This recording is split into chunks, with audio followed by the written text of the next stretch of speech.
Hey, good morning. It's Thursday, August 21st, 6 o'clock, and we're live back on Lake Wissota and soon to be on the Civic Media Radio Network for the program that's going to get started at 6:06, 5 minutes away. Nice to be back here.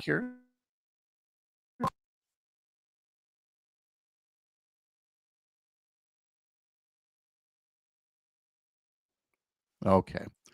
The computer gave me a mic was muted thing. Are you hearing me all right, Mr. Parker? Now I am. I don't know what happened there. I don't know what happened there either. I got a weird little error message says mic was unplugged. I'm like, no, mic is right here. Oh. Yeah. It's got the right mic selected now. Okay. Well, good. Well, now that you got a little look at things behind the scenes, we'll tell you that we have a special guest coming up at 7:30, Lieutenant Governor candidate Sara Rodriguez, the current Secretary of State, the former state treasurer, now looking to add a third state constitutional role to her resume. We will talk about Governor Evers going on offense against the Republican legislature now that the state Supreme Court has taken his side on how rules and laws get implemented. So we'll have the latest on that. Sean O'Malley will talk about your money in the markets and the way things are panning out, pretty much the way everybody tried to warn voters about last year. There's a wider gap between the super rich and the rest of us, and we are all paying the price for Trump's trade war. Prices continue going up. We'll get Brittany Merlot's forecast. We'll talk to Joe Zepecki, Chad Holmes, and much more. Oh, Todd Allbaugh, too, on this Thursday, live from Lake Wissota here on the Civic Media Radio Network. We will see you in just a little bit.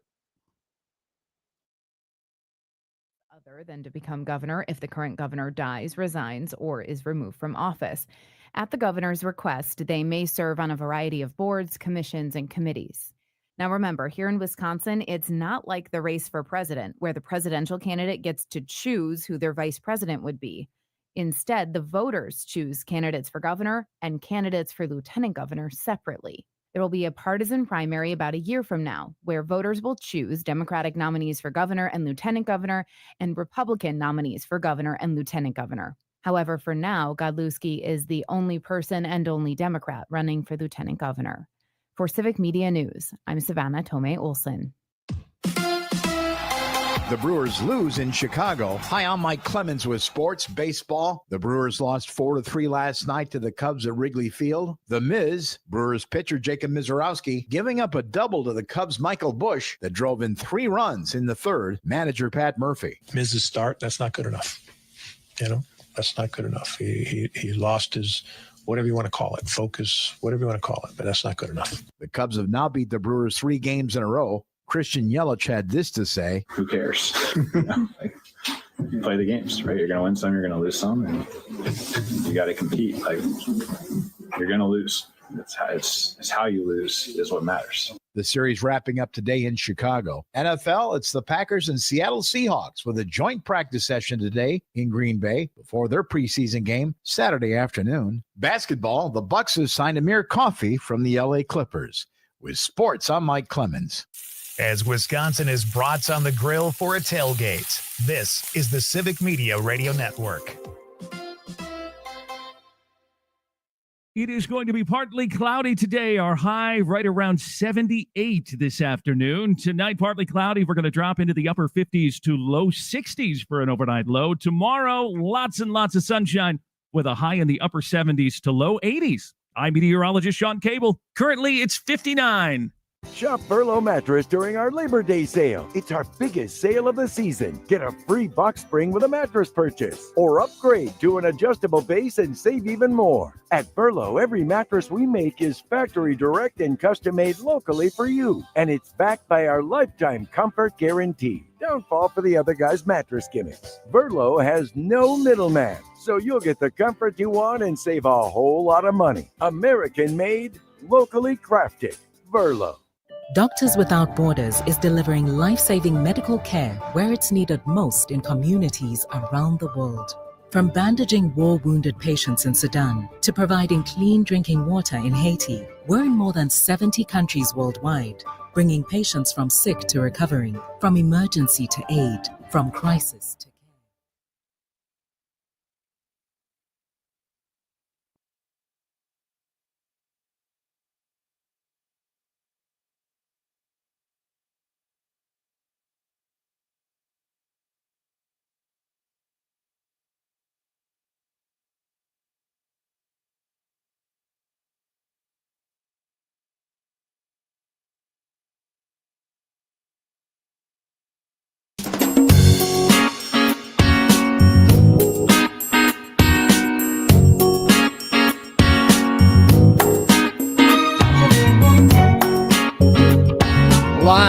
across Wisconsin on Civic Media.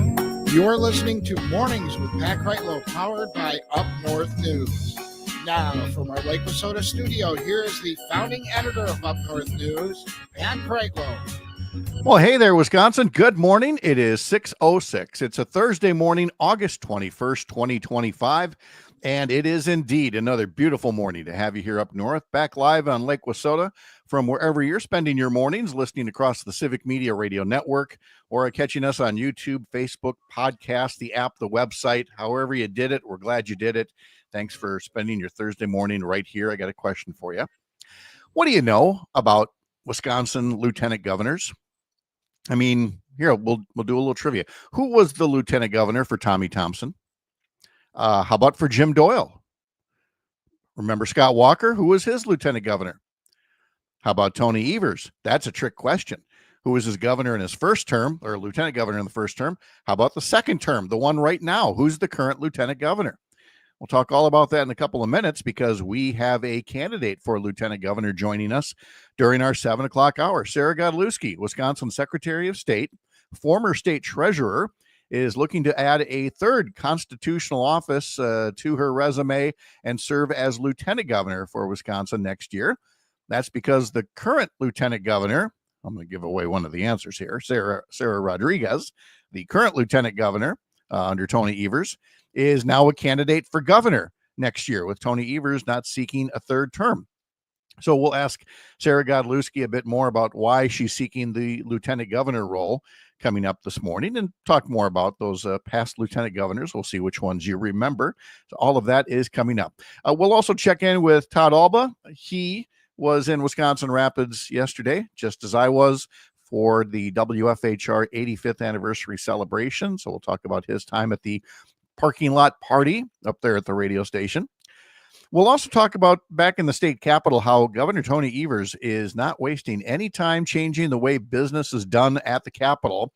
Now that the state Supreme Court has struck down one of the many ways that Republicans in the legislature have been obstructing him from doing his job, implementing laws and rules, things like that. We'll get a rundown of this weekend's Wisconsin events with Cherita Booker. We'll replay our conversation with Dan Shafer about a very liberal U.S. senator coming to western Wisconsin soon to campaign for a congressional candidate already endorsed by so-called blue dog Democrats. And economic data shows the Trump presidency is doing exactly what experts had warned us about. There is a widening gap between the super rich and the rest of us. Trump's trade war has weakened the U.S. dollar. Consumers are paying the price with higher prices on store shelves, not lower, as Trump had promised. We'll talk about all that with Sean O'Malley about your money in the markets. We'll talk to Joe Zepecki, Chad Holmes as well, Brittany Merlot's forecast too. In fact, Ms. Merlot has given us a state forecast for today that says that summer sun will stay bright this week. A completely different air mass will take over for the weekend. It will be bringing in breezy fall-like temps, then maybe sparking up some rain before it arrives. Her state forecast for today is short and sweet. Partly sunny and pleasant. Highs 75 to 80. A southeast wind at 5 to 10. Then for tonight, increasing clouds. Lows in the upper 50s to low 60s. And a light south wind. That's the state forecast. She'll tell us much more about that just under an hour from now. Along the way, of course, we'd love to have your comments and your feedback. Several different ways to do that. The Civic Media app would be the best way, because that way we see it directly here as you text things to us. Pull up one of the radio stations on the Civic Media app, use the text feature or the voice note feature, and record a little message to us, or head over to the YouTube or Facebook pages and put something in that way as well. Or you can email us, radio@upnorthnewswi.com. Again, upnorthnewswi.com is the home for Up North News, a separate entity from Civic Media. It's just about 6:11. Let's check in with Parker Olson, who produces this fine little program down in Madison Studio A2. Mr. Olson, how are you? Doing pretty good, Pat. I'm having a good time. My God, your voice got so high there. You must really be in a good mood today. It's doing really good. Yeah, no, that's great. It's good. Fine. Yeah. Be careful there. These are new headphones. We don't want to hurt these things. That's all right. I think we both are a little more well rested. You know, travel days are always interesting days. I mean, I hit the wall hard yesterday when I got home. Yeah, I bet. You know, Yeah. I mean, look, it's good to be out and about. It's good to see other folks like we did in Wisconsin Rapids. But you know, after a night in a hotel and getting back to your own bed, there's nothing like it. It's a good time. No, your own bed is one of those special things in life. Yeah. So we've got a lawn that we had to do some aerating for it. So now we need to kind of keep it wet because you get those little dirt plugs, you know, when you're doing the lawn. And then you've got to water them so that those little dirt plugs kind of, you know, go back into the ground and everything. But we don't sprinkle the lawn very much. We don't water our lawn very much. You know, we're up on the lake here. We don't kind of have that suburban mentality where every square inch of the lawn has to be perfect, you know, and it's fine. I mean, it's perfectly fine. We just don't go overboard with it. Yeah. But that also includes, because we don't use the sprinkler a lot, that when I finally had to use it, first off, I'd take a lot of dust off of it. It had been sitting in the garage for a little bit here. And it clearly had aged a little bit. It was kind of tough to connect the hose and everything. And by the time I got it done, I mean, water is spraying in 18 different directions because that's not quite what you want. No, it had collected a little dirt and dust and everything else. And eventually we got it done.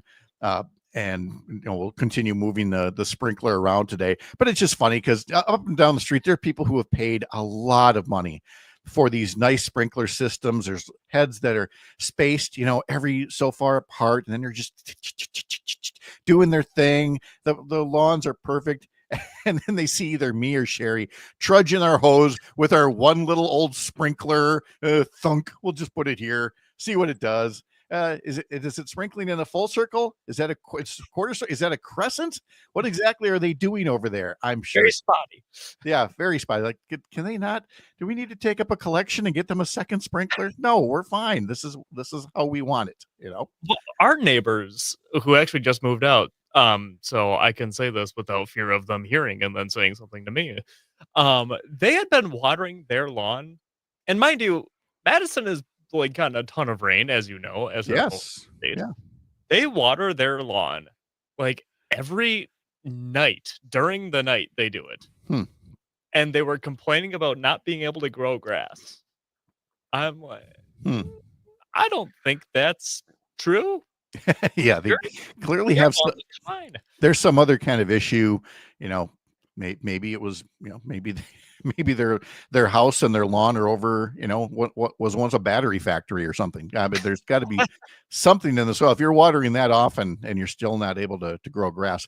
My favorite is going anywhere in the rain, and in the rain, you're seeing that somebody's automatic sprinkler system still comes on anyway. You know, let's say it's 5:30 in the morning and it's raining and you're seeing the sprinklers just going to town, and you're like, I'm glad we don't pay for water here. You know, we've got a well, and that's fine. But to me, the concept of a water bill is very alien. You know, I don't. Yeah, never had to deal with that. Like that's one of them city problems that people have, is a water meter and everything. But you're on a lake, you don't got to worry about water. No, see, that's the other thing. A lot of people with their sprinkler systems, they just run a line down to the lake and, you know, suck it up that way. So, I mean, there are a lot of positives to lake life. Don't get me wrong, but you know, one of them is that I don't feel the need to have the perfect lawn. We have a perfectly good. If you had a cabin up on a lake, you'd have the lawn that goes along with it. And I'm very happy with it. We've got all kinds of great landscaping. My God, the landscaping that Sherry's been working on over the years. She comes to get me as I'm watching the Brewers game last night, and we'll get to that in a second. She's like, "You got to see this." And I don't remember what kind of flowers they were. I'm sure she told me, and I'm sure. Well, you know, husbands do that sometimes. Yeah. And she said, "Look at the bees." And at first you see, like, you know, 4, 5, 6 bees on this patch of flowers. Patch of flowers about 5 feet by 5 feet square, roughly, in that part of the landscaping. Yeah.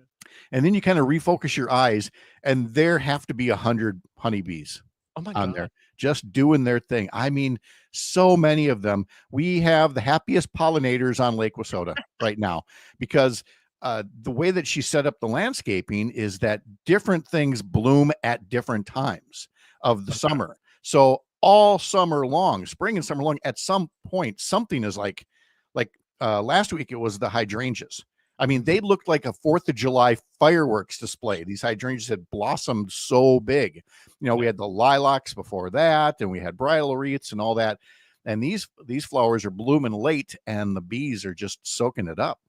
So, you know, so before we get people thinking like my lawn looks like something out of the Addams Family, it does not. It's perfectly good. We mow it regularly. It is a perfectly fine lawn. It's just that the landscaping and the flowers that Sherry has added is what really sets it apart. So Sherry's doing the heavy lifting between the two of you, is what I'm hearing. That's been true for 40 years now. Yes. That's a very fair statement. Because I mean, look, priorities, the Cubs at Brewers, they were on the TV, you know, Yeah, I mean, that's true. things have to get done while I'm doing the dishes and things like that. And it was a little tough watching the Brewers lose again to the Cubs 4-3. The Brewers now have a 3-game losing streak. They have not had many of those this season. And I don't know, Jacob Mizorowski. I don't know. Those first couple of games, I mean, he got put on the all-star roster. He was looking like the next big thing, and now he looks like a Fabergé egg, you know, just very fragile. I mean, not at first. He retired the first 6 batters in a row. Okay? Yeah, and then he recovered too. Yeah. But he then walked the first 3 batters in the 3rd inning. Walked the first 3 batters, bases loaded.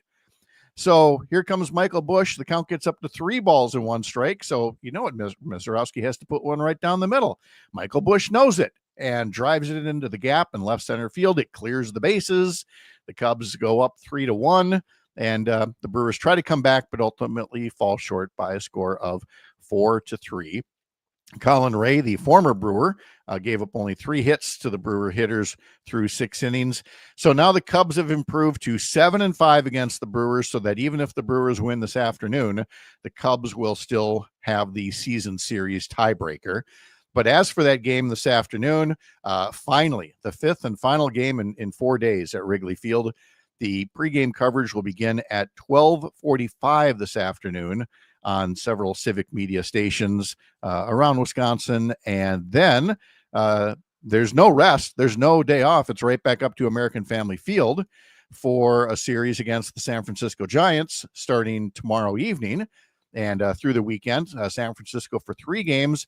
And then Arizona comes to town, and the D-backs will play the Brewers for 4 games next week, Monday, Tuesday, Wednesday nights, and Thursday afternoon.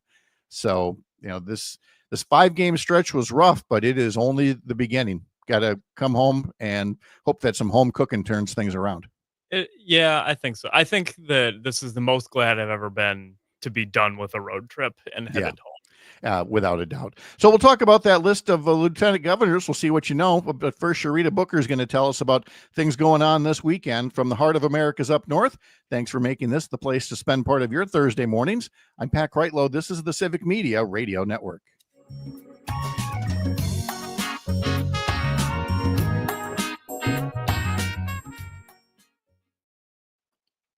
Okay, so you saw that the Cherita tape is self-contained. Yes, I did. Because we Thank you. We ran long. I looked at the clock and I'm like, oh, I can can this one. But Dan will be live in, live out. Okay. All right. Yeah. So Dan live in. I'm going to do that lieutenant governor list either before or after. And then we got Dan's tape. All right. Yeah. Cool. Yeah, that's what I said. Cool. I know Luke Mathers is thinking right now, cool beans, hot rod. What? There's have you seen the movie Hot Rod? No. I hadn't either. Did he make you see it or something? Or? He made me watch this clip of it. Okay. Because I said cool beans to him, and they say cool beans in the movie, and they make like a 2-minute edit out of it. and it's not. It's actually part of the movie. It looks like like a remix that a fan made, but it's actually part of the movie. That sounds dreadful. It's kind of funny. I was going to say, is it funnier than it sounds? It is, yeah. Is it funnier than you sold it as? Okay, sure. It had me giggling. Okay. Hey, look, Tony must not have been mad about us being on late because Tony's not even on. I was gonna say Tony's not part of today's secret show. Oh no. Well, you know, when you're a family man. Secret show without Tony. I know. And wait a minute. No Alicia either. Wait a minute. No Cassandra. No. What? No Roger. What is happening? Are we here? This is. Oh, wait, no. Roger's here. Oh yeah, Roger is here. Yes, that's right. Go back up here. Yes, Phew. Sister Jean. Okay. 106. Wow. I don't want to live that long. All right, 15 seconds. Here we go.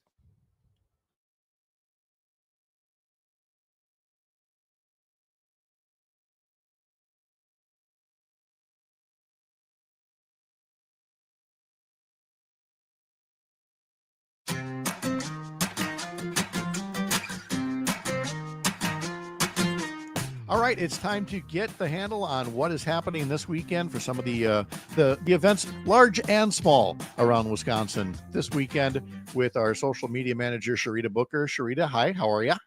Good, Pat. How are you? I'm good, thanks. Getting ready for the weekend here, and we're going to start like happens a lot because the Summerfest grounds, the festival grounds in Milwaukee, they have so many different festivals throughout the course of every summer.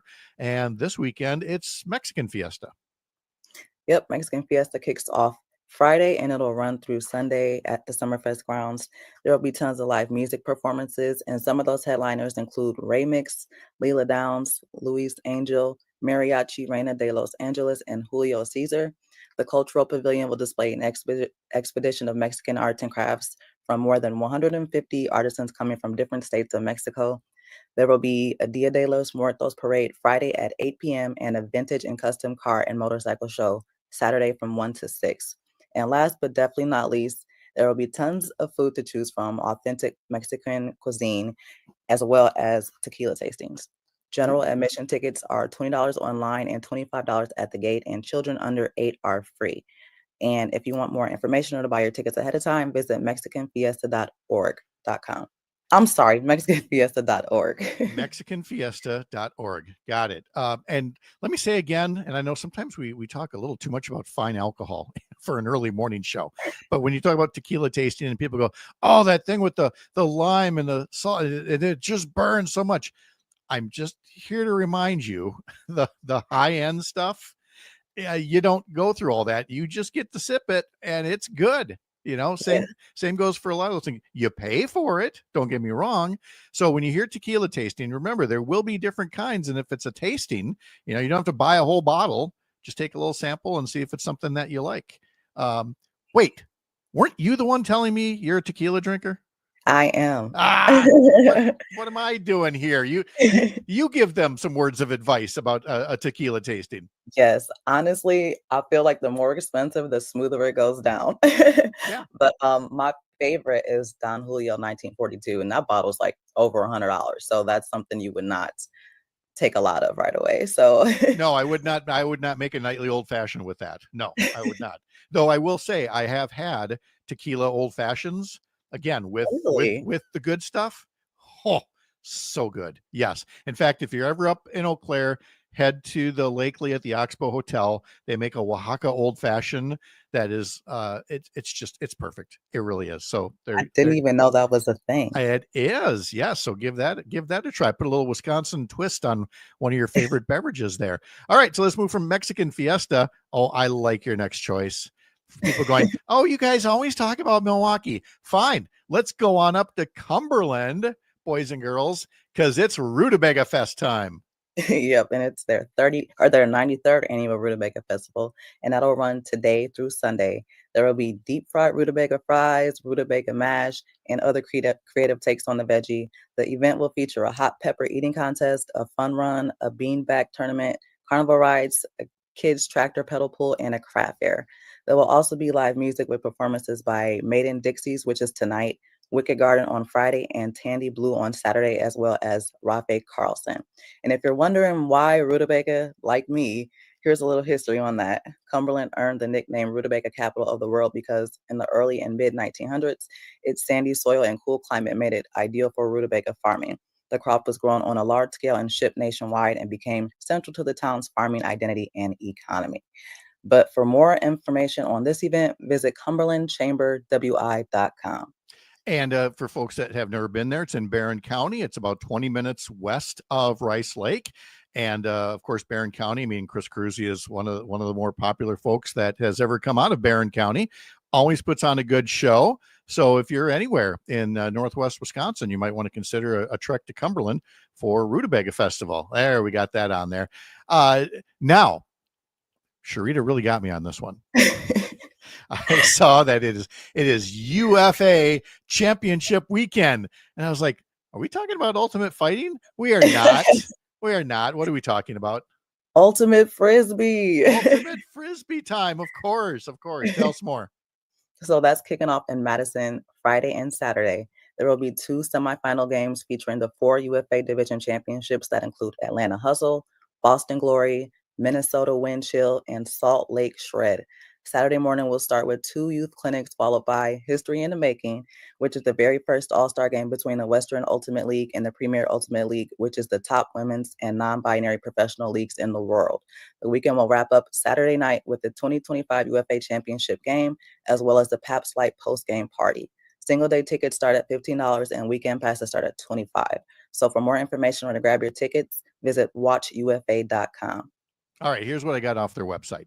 Ultimate Frisbee is on a field 80 yards long. The end zones are 20 yards long. Ultimate Frisbee is 7 players to a side. You score much like football or rugby to get the Frisbee in the other team's end zone. Unlike football and rugby, you can't run with your Frisbee. So it's a lot of this back and forth without it being, intercepted, basically. I think I would have really enjoyed this as a younger person. Me too. Like, I'll play Frisbee with my kids, but obviously it's not that serious for us. List of other fairs to tell you about. The Central Wisconsin State Fair, of course, is going on in Marshfield through Sunday. The Manitowoc County Fair, the Wapaka County Fair. Now those ones started yesterday. Today, the Adams County Fair, the Burnett County Fair, Marinette County, Oconto County, and Price County. Those county fairs all start today. The Florence County State Fair, little tiny Florence County, way up north, their county fair begins tomorrow. And from over at travelwisconsin.com, we learned there are things like the Blanchardville Cruise In today, the Medford Park Fest, Mason Concert in the Corn, that's way up on your way to Ashland, Loyal Corn Fest, we've talked about that in Clark County, and Tigerton Lumberjack Days, which Rob has mentioned several times, and in Platteville, the Chalk and Cheese Festival coming up on Saturday. So with all of this, you got no excuse to park yourself on the couch this weekend. Cherita Booker, thanks as always for getting our weekend started with this list of events. Hope you have a great day. You too, Pat. We'll be back right after this. You're Up North.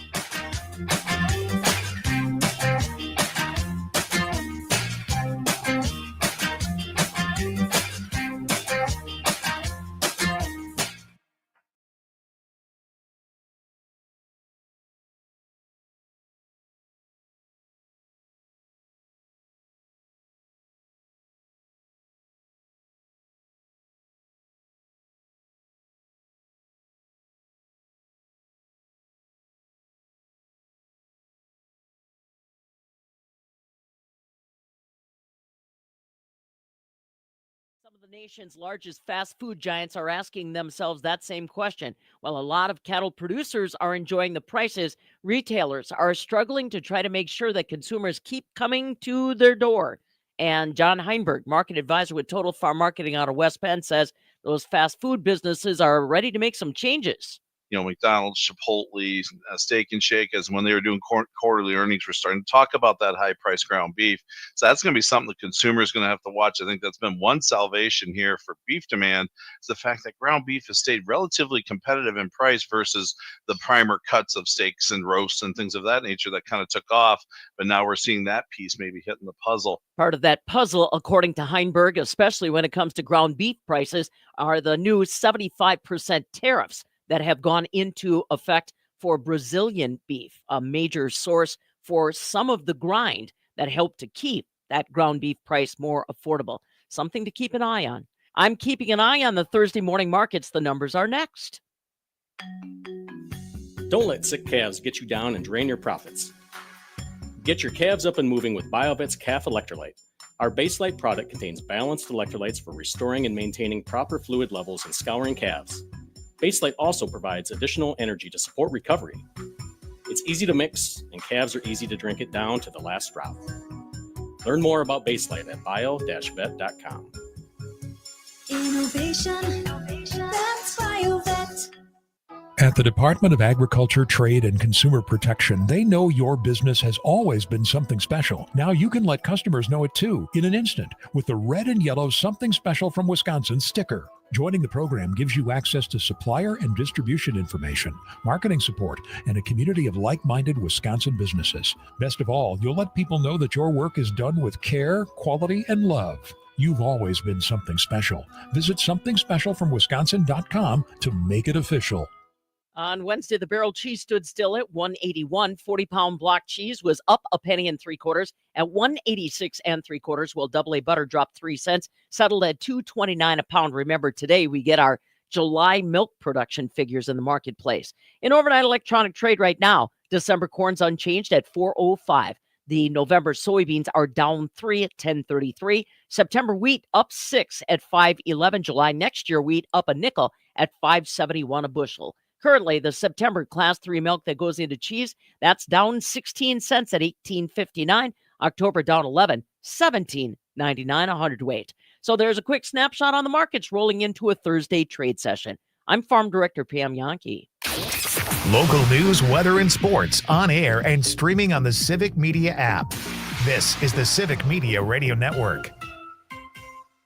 It is going to be partly cloudy today. Our high right around 78 this afternoon. Tonight, partly cloudy. We're going to drop into the upper 50s to low 60s for an overnight low. Tomorrow, lots and lots of sunshine with a high in the upper 70s to low 80s. I'm meteorologist Sean Cable. Currently, it's 59. Shop Furlough Mattresses Mega Mattress Sale. Get additional savings on top of our factory direct pricing. That's double the savings on your new mattress. Plus, save even more when you upgrade to an adjustable base. At Furlough, all of our mattresses are locally crafted and backed by our lifetime comfort guarantee. So hurry in and get savings on top of savings during Furlough's Mega Mattress Sale. Wake up. Sleep better. Furlough. My name is DeMar Hamlin. I play for the Buffalo Bills, and I play safety. CPR saved my life. I've teamed up with the American Heart Association as a national ambassador to help create a nation of lifesavers, turning bystanders into lifesavers through CPR education and access to AEDs.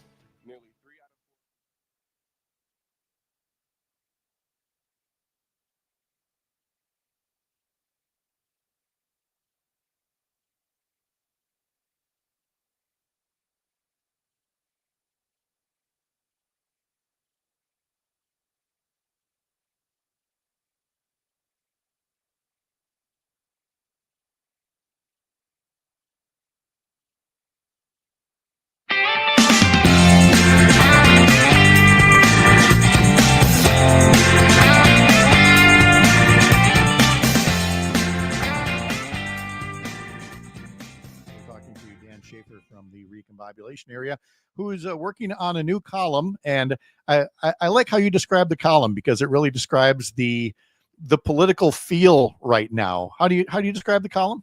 So I put out a call for a mailbag column before I went on vacation, and just so happened that pretty much all of the questions that people sent me were about one topic, were about the governor's race for next year. I think, might have something to do with the column that I wrote earlier this summer, perhaps. But a lot of interest, I think, is certainly among recombobulation era readers. So I characterize it as my too early assessment, my too early breakdown of the field for governor, both on the Democratic side and on the Republican side.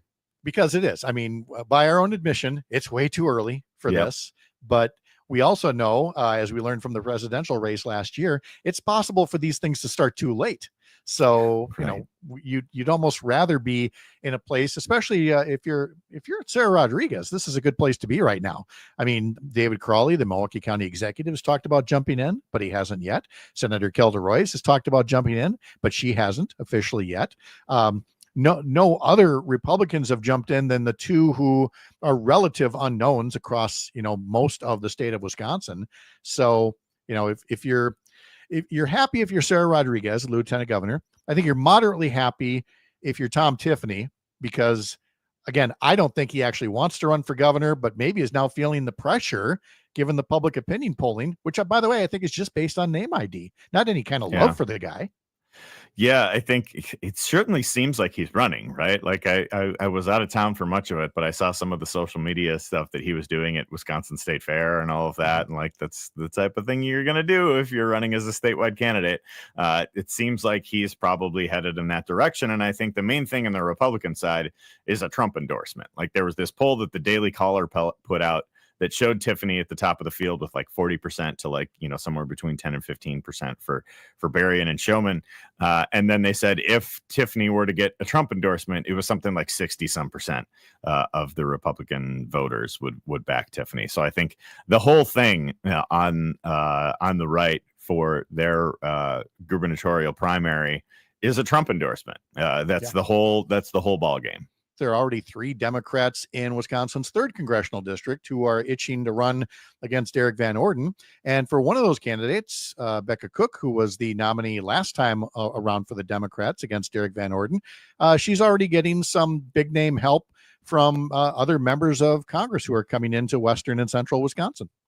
Yeah, I am fascinated by the Rebecca Cook campaign right now. I think she's running such an interesting race, and I think she has this event coming up this weekend in Viroqua with Bernie Sanders. She just had an event last weekend, or maybe yesterday, I forget. I don't know the exact timing here, with the newest Michigan Senator, Alyssa Slotkin. She's been endorsed by the Blue Dogs. She was at this centrist think tank convention a couple weeks ago.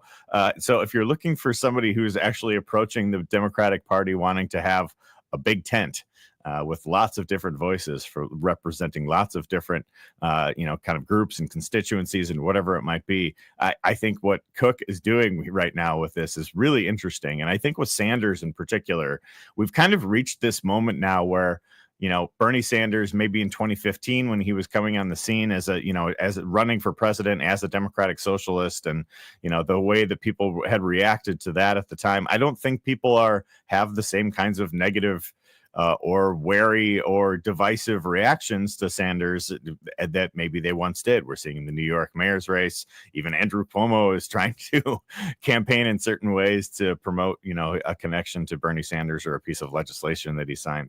Obviously, Sanders has not endorsed Cuomo or endorsed Mamdani in that race.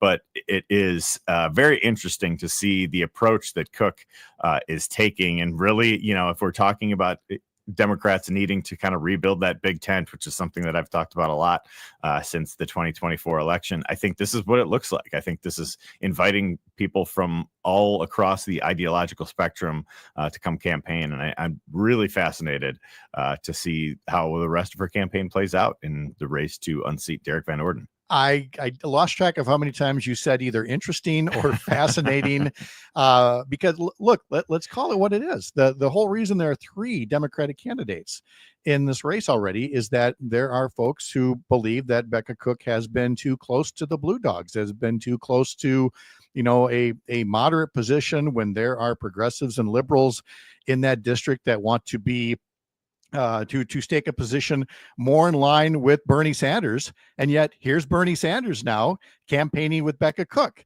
I mean, Becca has been approached by me and by other shows at Civic Media to come talk to us. She has declined those invitations. And I think perhaps it's, again, to keep up this appearance of being moderate, not beholden to the party machinery. There are definitely establishment Democrats that have preferred, either Emily Berge or Laura Benjamin, who are already in the race, which is, again, here's that word, fascinating, that Bernie Sanders is looking at this and embracing Becca Cook's candidacy. I don't know if it's a left versus center thing or if it's more of an electability thing. Has Bernie Sanders and others taken a look at the field and said, well, there may be other Democrats, but they believe that Becca Cook, as the last nominee who came close, is the one who's more electable, and we won't worry about her more moderate positions. Right. And I do think the way she's running as, really emphasizing kind of her working class background is, certainly an extension in a certain way of kind of like Bernie Sanders progressivism. It might not be, this is the social democratic socialism or whatever you want to characterize it as. But I think that the divide in the Democratic Party is less of this progressive versus moderate that we saw maybe 10 years ago, certainly animated in that primary between Hillary Clinton and Bernie Sanders. I feel like the divide in the Democratic Party right now is almost on action versus inaction, or something along those lines, or focusing on the working class versus focusing on more neoliberal friendly corporate interest, or whatever buzzwords you want to throw in there for that kind of thing. And I think even if Cook has expressed more moderate views on certain things over the years, I do think the working class connection that she has can be seen as an extension of a Bernie Sanders style of leadership.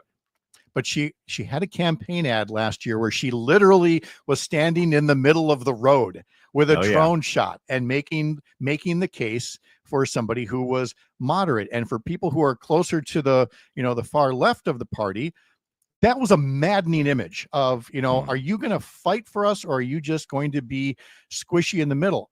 But for that 3rd congressional district, as Ron Kine knew as a Democrat and as Steve Gunderson knew as a Republican before him, that middle of the road is quite often the only way that road leads you to Congress.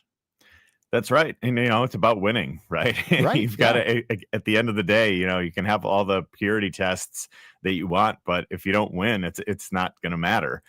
So I think, Cook outran expectations. I mean, we have to consider that piece of it as well. The fact that she outran, not only Kamala Harris, but Tammy Baldwin, who did pretty well for a Democrat in Western Wisconsin in that 3rd congressional district, and for Cook to have better numbers than each of them. I think part of that is, because Derek Van Orden is a weak candidate, but I think also it has something to do with the campaign that Cook is running. And I think what she's doing right now, I'm going to say it again, it's very fascinating. Dan Shafer talking to us from the Recombobulation area. You can sign up for his newsletter at therecombobulationarea.news. We visit with him live on Tuesday mornings at 8:30 and play it back a little later. Excerpts like that one for you there. And of course, the best way to catch anything in its entirety, if you can't listen to us live, would be to pod this program. Head over to Spotify or Apple or wherever you get your podcasts and subscribe or follow Mornings with Pat Kreitlow, powered by Up North News, and that way you never miss a thing. I mentioned earlier that Lieutenant Governor candidate Sara Godlewski will be joining us about 7:30, and I asked, what do you know about lieutenant governors? And I just wanted to see, again, for those of us who are wonks, we can rattle these things off in our sleep, but others not so much. Who was Tommy Thompson's lieutenant governor? And some of these you're going to go, oh, of course, Scott McCallum, who later became governor himself when Tommy moved to the George W. Bush cabinet. And then for a time, Scott McCallum had a lieutenant governor, Margaret Farrow. And then Jim Doyle became governor.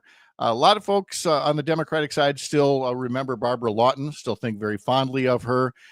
Scott Walker, do you remember his lieutenant governor? That was Rebecca Kleefish. And then Tony Evers in his first term had Mandela Barnes as lieutenant governor, who then decided, instead of running along with Evers for re-election, he was going to run unsuccessfully for U.S. Senate.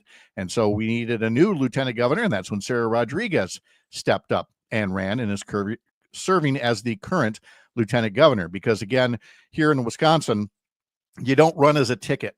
And so the person who wins the governor's primary is on the ticket with whoever wins the lieutenant governor primary. And sometimes those folks are in sync and sometimes they are not, but it's not their call to make. It is up to the voters, and we have wide open races for governor and lieutenant governor next year. Governor Tony Evers is jumping right into changing the way things are done at the state capitol after a state Supreme Court, now controlled by progressives, struck down a way that Republicans in the legislature had been obstructing the way that he does his job. And you'd have to go back a few weeks now for me to explain this very, very unknown but powerful committee in the legislature called the Joint Committee for the Review of Administrative Rules, or JCRAR, something that I'd served on, which was supposed to be a check on a governor's power, because when you pass a bill into law, you know, that bill can't write out everything that might be needed to make that law take effect. That's what rules are called. And executive branch agencies, the DNR, the Department of Transportation, whatever, they write the rules that put these laws into effect.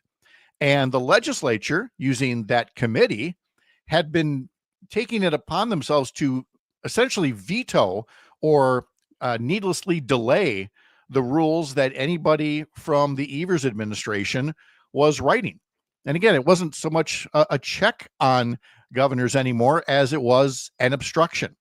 And this state Supreme Court looked at that and said, nope, that is not a constitutional way for legislatures to act. You already passed the bill into law.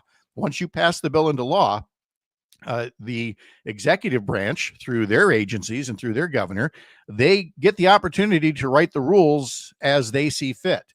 Well, Governor Evers is now moving forward on policies as written here by Jesse O'Point in the Milwaukee Journal-Sentinel to have some of these rules put in place without legislative approval. He has sent a letter to members of his cabinet asking them to submit administrative rules to the Legislative Reference Bureau to be published and implemented, basically bypass the legislature. Evers had said previously that, quote, no small group of lawmakers should have the sole power to stymie the work of state government and go unchecked. And so Evers is not only for that one case that the court case was about, but for other matters involving rules that help implement state law. He's going directly to having those rules published and bypassing the joint committee. Could that set up problems later, say with a Republican governor and a Democratic legislature? Perhaps. But for now, the impediment put up unnecessarily by a Republican legislature has been removed, that kind of abuse of its power. Today's history lesson is next. You're up north.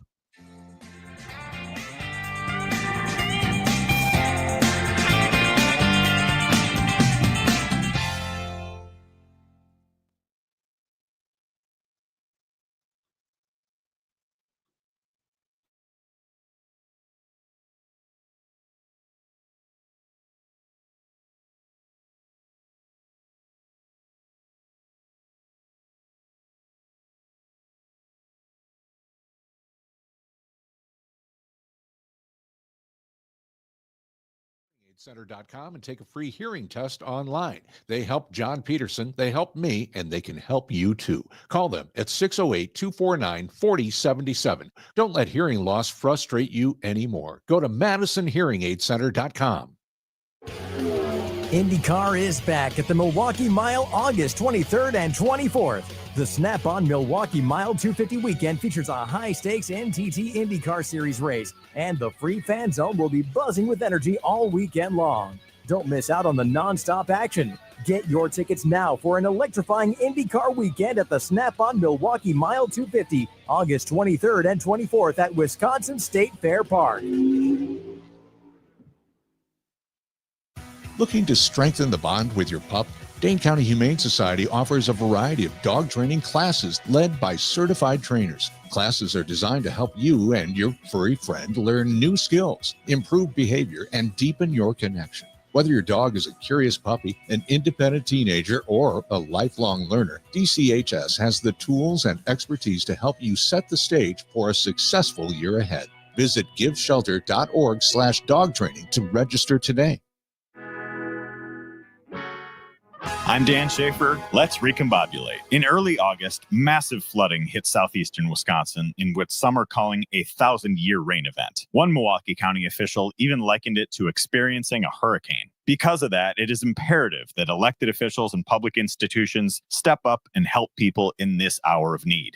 We've seen a tremendous amount of support from first responders all over the region, and we should all be grateful for their dedicated work. Beyond taking care of these immediate needs, we need to be making sure our infrastructure in the region is built to withstand greater amounts of rainfall coming due to climate change. Many of the wettest years in Milwaukee's history have occurred over the last decade. Reports have indicated that Milwaukee's Green Seams program, implemented after floods in 1997, helped mitigate some of the damage from recent flooding. We need more programs like that if we're going to build for a safer, more resilient future. Find all of Dan's work at the Recombobulation area.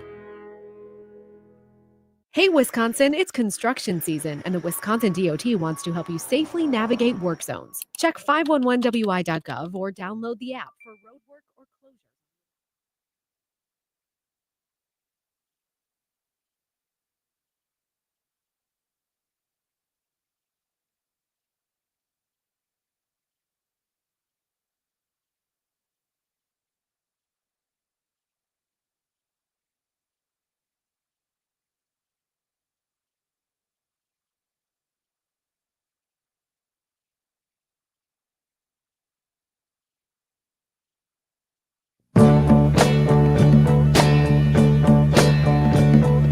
Think of your fellow man, lend him a helping hand, put a little love in your heart. That is Jackie DeShannon, who is 84 years old today, singer, songwriter. As a singer, she had that, Put a Little Love in Your Heart. She had What the World Needs Now is Love, Sweet Love. But her songwriting wasn't always that light and breezy. For example, it was Jackie DeShannon who wrote Betty Davis Eyes for Kim Carnes back in the 1980s. Jackie DeShannon, 84 years old today. Actress Kim Cattrall from Sex and the City. She is 69 years old today. Former quarterback for the Bears and, yeah, even the Packers and the Vikings too, right? Jim McMahon. He's 66 years old today. Oh, look who's got a special birthday boy today, Parker. It's Craig Counsell. Craig Counsell turns 55 years old today. What a nice present it would be if we could hand him a big old L this afternoon. That's true. You know, there's a lot of animosity for Craig Counsell in Milwaukee. Yes. I'm okay with him. After he's done being the Cubs manager, I will love him again. After he's done being the Cubs manager. Here's the thing that people go, well, if you were offered a contract to be the richest manager in baseball, the highest paid manager in baseball, you'd take it even if it was from the Cubs. My position would be, no, he was wanted by the Mets and several other teams. And, you know, even if it wasn't the highest, he was going to be one of the highest paid managers. He was going to be fine regardless. So I'm on the side of folks that are going to hold that against him. I just am. I think that was you could have made better choices, Craigers. That's all I'm saying. But happy birthday, 55 today. Race car driver Paul Menard is 45 years old today. Hey, the Winklevoss twins have a birthday today. Cam and Tyler Winklevoss are 44 years old today. They are the ones who co-founded Connect You, which they say Mark Zuckerberg ripped off to create Facebook. They are now big into the Gemini crypto exchange, and they have already given $1 million between them to Bill Berrien, the businessman running for governor on the Republican side here in the state of Wisconsin. Olympic sprinter and champion Usain Bolt is 39 years old today. Oh, wow. And I mean, Usain Bolt, 39, he can still beat you in a race. He'll still beat you in a race when he's 99. I mean, I remember watching some of those races, and it was Secretariat-esque in his speed that he has. It's just unbelievable.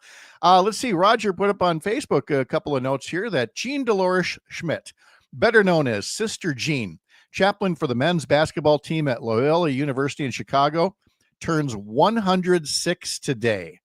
Wow. So happy birthday to Sister Jean, 106 years old today. This is also the anniversary of the birth of the late Harold Reed, who was the bass singer for the Statler Brothers. He'd been born 86 years ago. The soundtrack to the hit romantic comedy Sleepless in Seattle topped the album charts this week in 1993.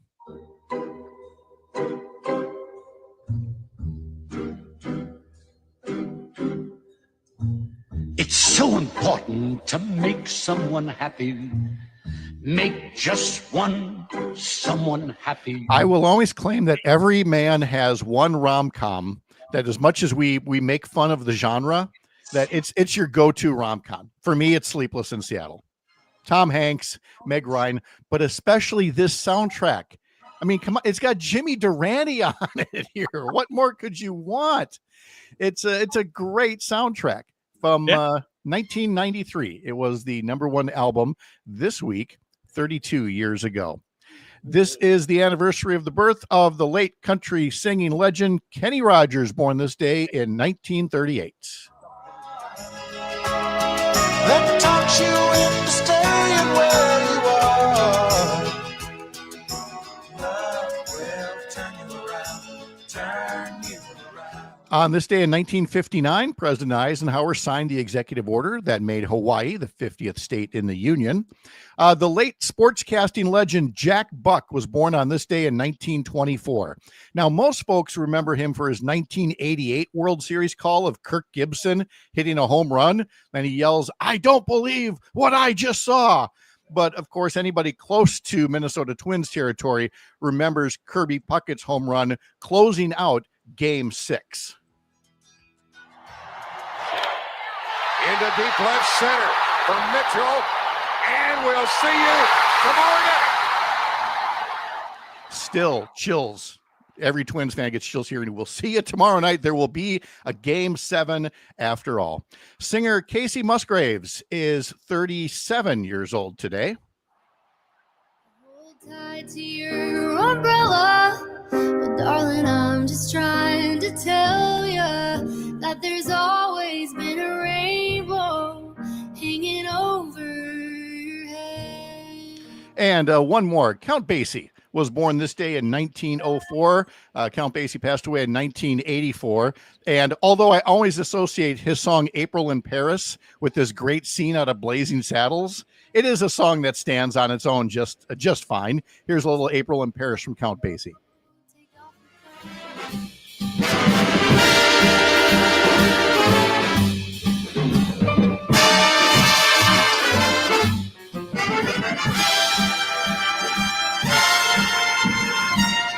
I'm digging this. Isn't it great? I just love this one. This is Brazilian Blowout Day, a celebration that commemorates the well-known hair straightening procedure. Getting a Brazilian blowout will keep your hair silky throughout the summer. When done correctly, it will keep your hair from frizzing while maintaining its natural smoothness. The stuff I learn in this segment. Okay. Yeah. Interesting. This is National Spumoni Day, an Italian ice cream treat that incorporates cream and fruit and nuts. Never had it. Don't know that I ever will. And let's see. And then we've got to tell you that after the news, we'll get the updated forecast from meteorologist Brittany Merlot. And then also in our next hour, we're going to talk to Sara Godlewski, Wisconsin Secretary of State, who is now running for lieutenant governor. And then tomorrow, we'll be talking to Dr. Jill McMullen of Toma, who was recently interviewed by Pete Buttigieg. I'm Pat Kreitlow. This is the Civic Media Radio Network.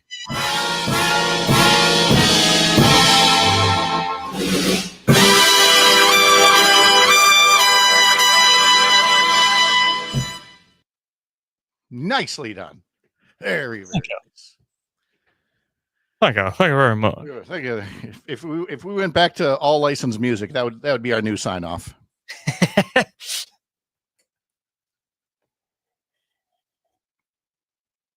What do you mean new sign off? Is there a sign off officially yet? Starting Monday, there will be. Okay. Starting Monday, we'll have a new official sign off where everybody signs off together. It'll be great. Allegedly. So we'll see.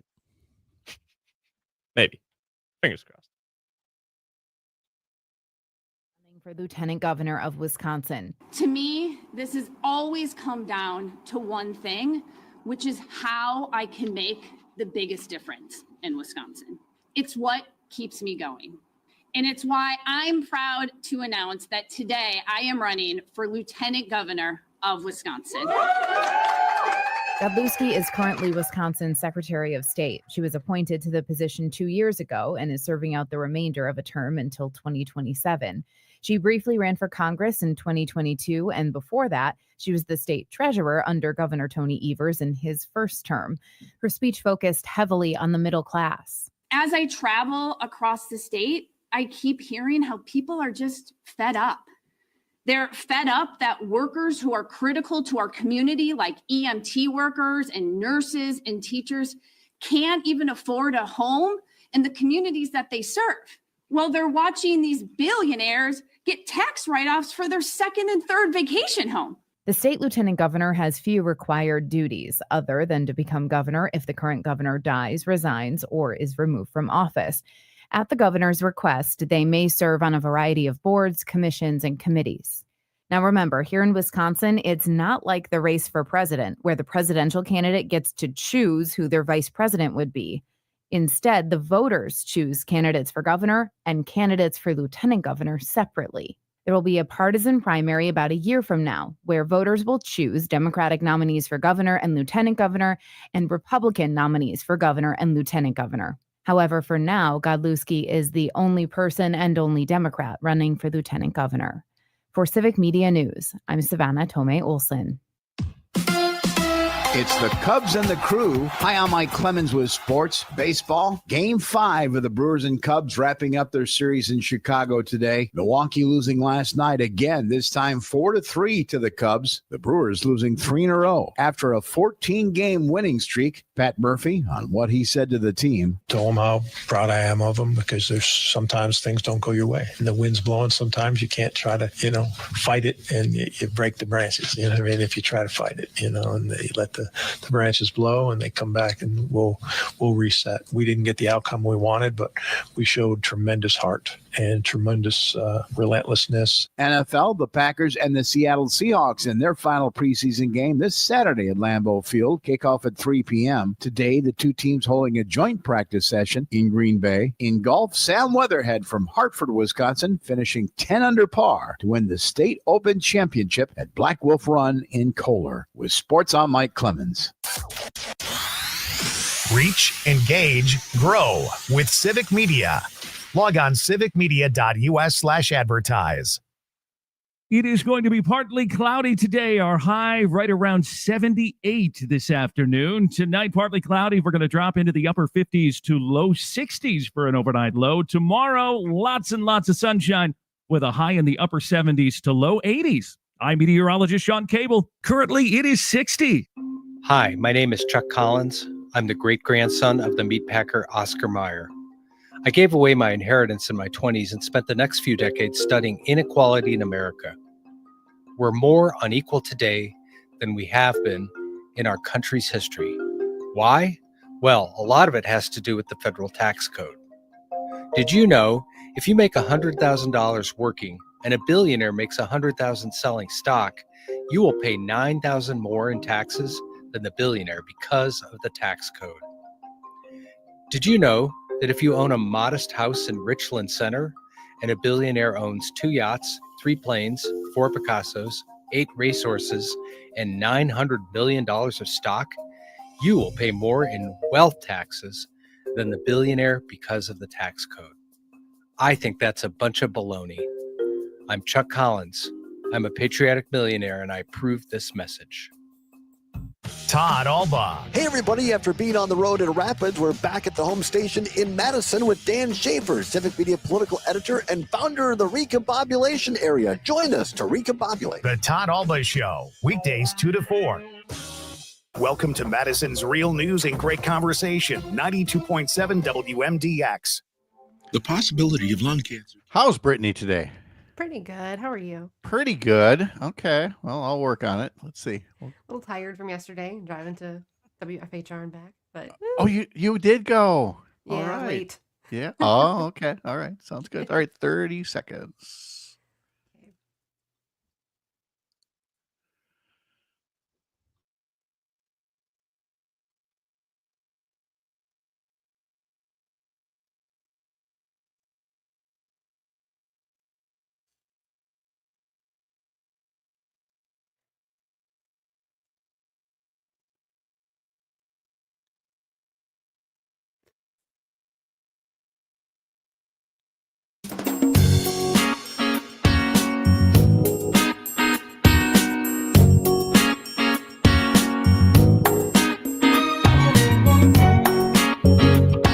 Live across Wisconsin on Civic Media, you're listening to Mornings with Pat Kreitlow, powered by Up North News.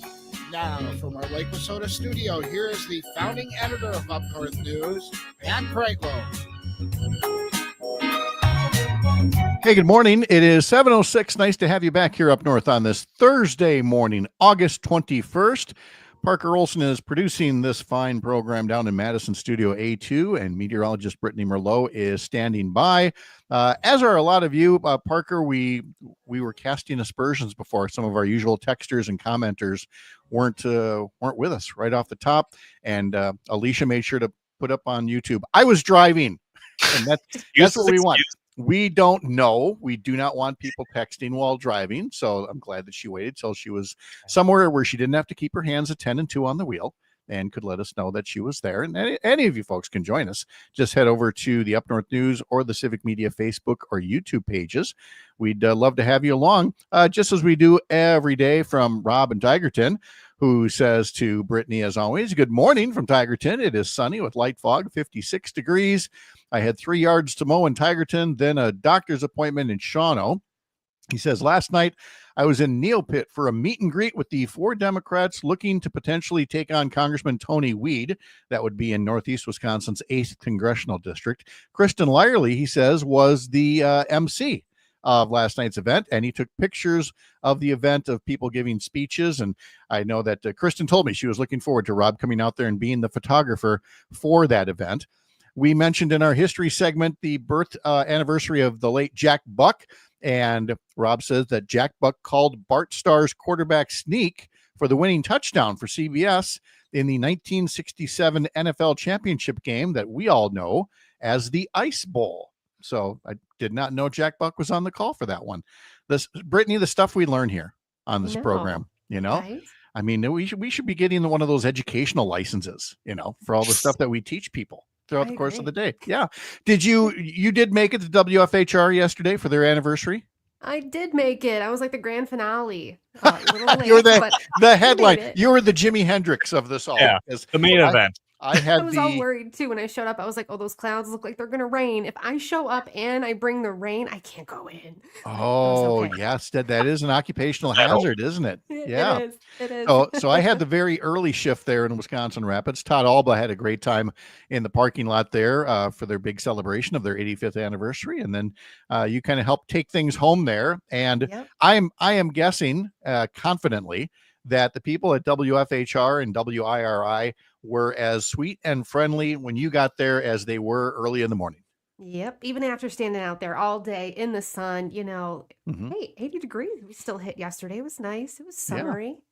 It was. While we have it. It was great. It was a great little road trip. And by the way, I took a different route home up through Marshfield so that I could get up onto 29 and make a stop in Nasonville and get their cheese curds. I got the bag of cheese curds right here. These are, I'll try not to squeak too much while you're doing the weather, but it's that little yellow shack right before Curtis, just west of Abbotsford, that these really nice ladies in their white uniforms and their hair nets are there, and they're just packaging the curds as they're being made and bagging them up, and these are as fresh as they come, and I'm just squeaking on cheese curds the whole rest of the way home. It was. That sounds so good. It I was know. great. My mouth is Exactly. watering. Jeez, Pat. So I'm going to go enjoy some curds while you tell us how the weather's looking for the end of the week. This tonight kicks off the high school football season. So the weather appears to be coming close to high school football weather later on. It sure does. It's going to match that vibe as we go, especially into this weekend. This morning, though, be careful driving. I'm glad Alicia waited until she was done driving to message because patchy, dense fog, and it is thick in some places, especially central parts of the state and northern parts of the state this morning. Of course, that'll clear and give way to partly sunny skies throughout the day today. Temperatures right now starting at about 50 degrees in Ashland, 68 degrees in Racine. We are going to make it to the mid to upper 70s again today. So pretty much what we felt yesterday, just a smidge warmer. And we're going to put those temperatures on repeat for tomorrow too. So very comfortable out there. We are going to see a few more clouds starting to build in off of Lake Superior far north in the state later today. And then the rest of the state is going to get cloudy for tomorrow because we have a cold front arriving, and that is going to bring some showers and storms potentially. Those look to start tomorrow morning, far northwest in the state, kind of heading towards Eau Claire and Hayward, maybe in the afternoon, and then early evening towards Wausau and Rhinelander, overnight, maybe La Crosse and Fox Valley, and then by Saturday morning, a few spotty showers could linger towards Milwaukee. After that, though, a fall feel. I'm kind of excited. A little brief, refreshing moment, a few days there where it is going to be temperatures in the upper 60s to low 70s on Saturday. It is going to be breezy too, partly sunny that day. But then on Sunday, those winds really start to whip and they actually create some lake effect showers. Not snow showers yet, just regular showers on Sunday, far north in the state off of Lake Superior because temperatures are going to be in the low 50s, far north as highs, to low 60s, far south as highs. That's way different. I was going to say, we do not get 60s as highs in August very often. No, we do not. Just a little bit of nature air conditioning. And I mean, it's normally not news that I've got the house all opened up, all the windows and everything, but given how smoky it's been, so it's either been hot and humid or smoky, that, you know, this is not going to be our least expensive year for Xcel Energy for the air conditioning bill is what I'm trying to say. So this is a nice treat to have this. Exactly. Save a few dollars here or there. Yep, if you can that's this weekend. Alicia says it was really thick around Kaukauna and Wrightstown. She puts up a big old smiley heart face for being shouted out or for being a good, careful driver by Brittany. And of course, a little cheese wedge as well. And Rob says, is that by the Abbey truck at Highway 29? Close to it. Yep. It's on your way. That's the next exit if you want to stop at Nasonville to get those cheese curds. So Brittany, thank you so much. We'll get another update from you next hour. Sounds good. Okay. Hey, you can always sign up for the Up North News Daily newsletter. If you haven't yet, head over to upnorthnewswi.com and get yourself signed up there. The Milwaukee Brewers were losers again. They've now lost 3 in a row to the Chicago Cubs. Jacob Misiorowski, once again, is proving himself to be an explosive pitcher, but as a result, you're going to really tax the bullpen. Now, he started strong. He retired the first 6 batters, so 2 innings of perfect ball. But then in the 3rd inning, he walked the first batter and then the second batter and then the 3rd batter to load the bases. And then he got the count to Michael Busch up to 3 balls and 1 strike. And so he threw a ball down the middle, more or less, and Busch drove that into the gap in left center field, cleared the bases. Cubs went on to win by a score of 4-3. So the Cubs, no matter what happens this afternoon in the series finale, the Cubs will now have won the season series, and that would give them the tiebreaker if need be. Although right now, the Brewers do still have a nice lead in the National League Central Division, but they got to get back to work here starting this afternoon when they wrap up the series at Wrigley Field. 12:45, the pregame coverage begins on Civic Media stations in Park Falls and Hayward. We're seeing Kenosha, Richland Center, and Oshkosh. Head over to the Civic Media Radio Network page, civicmedia.us, to learn more. So we were in Wisconsin Rapids yesterday. We were right across from the Wisconsin Rapids DMV, the state office building there. And Parker, if there's one thing that we, kind of take for granted, it's that state office buildings and a lot of buildings similar to that in the public sector, they're not flashy. Oh God, no. They are basic, to put it kindly. Now, that does not necessarily mean that they're ugly, but some public buildings are. And that is according to the New Jersey Real Estate Network, which surveyed 3,000 Americans, asking them to weigh in on state capitals, post offices, court buildings, city halls. And as a result, Green Bay City Hall was voted Wisconsin's ugliest public building and number 33 nationally. So it's in that list of top 100 ugliest buildings. That's bad. And I haven't seen it enough to know what makes it so. I mean, I'll happily ask Dr. Lyerly, one of these times. But the number one was in Flint, Michigan, the city of Flint Municipal Center. Why do we keep banging on Flint, Michigan? Give them a break. I know. Well, because somebody there decided to have an exterior that's all about concrete and brick, not welcoming at all. Next was the courthouse in Fresno, California. Let's see, there's the Buffalo City Court in New York City. There's places in Mississippi. Philadelphia, with its large scale and stark lines, this building makes a bold statement, but not a flattering one. Often described as monolithic, it commands attention more through size than through charm. It's designed to handle the city's business, not to win hearts. Sounds very, Hey, very I like it. It's a little utilitarian, but that's okay. Oh, they do have a description here on City Hall in Green Bay. Green Bay City Hall keeps a low profile with a straightforward brick design and traditional layout. It's steady and practical, though architecturally it doesn't reach far. A touch more civic character could help it feel like more of a city centerpiece, I suppose. But see, now we get to the heart of the matter here. Look at most state capitol buildings, especially in Madison. Would you not agree, Madison, the Wisconsin state capitol is one of the most beautiful state capitals in the country? Oh, yes, without a doubt. Yeah. It is lovely. It is ornate. And it was built at a time of great civic pride, where people wanted their state capitals and their courthouses and their city halls to show off, because it was an extension of themselves back when people saw their state or local government as them, as in we, the people. This is our government. This is our building for it. We're not in that era anymore. If we were building capitol buildings today, they'd all be part of this list. They'd all be these monolithic office buildings, all in the name of austerity and cost cutting. And we would not have these things. There is no fourth grader that goes on that tour of the Wisconsin State Capitol that isn't awe-inspired and inspired to do things like engage in public service. For living in a state where the people thought so highly of themselves that they put in the artwork that was in there and made this a place that felt important for the people's business to be done. Whereas if it were happening today, it would be done in a fishing shack and a card table for some people to have it done, because they think so little of their own government and of the people who serve. To them, the people who serve, they're not leaders. They're just typical politicians. And I think that mindset has been to our detriment. It's become a self-fulfilling prophecy. Look at the kind of people that we now have in government, because we've been trashing government for so long.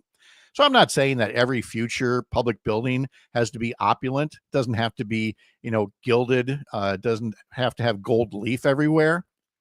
But somewhere in the middle is having a healthy enough respect for where people serve us in government, to not treat it like it's, some kind of unwelcomed appendage.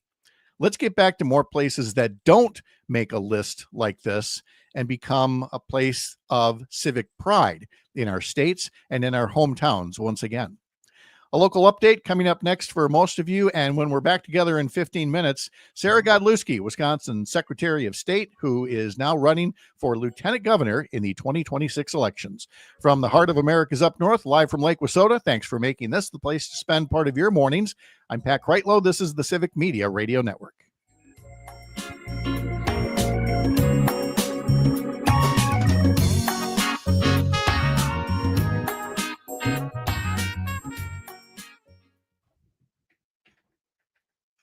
the Buffalo City Court building is by far the ugliest building I've ever seen.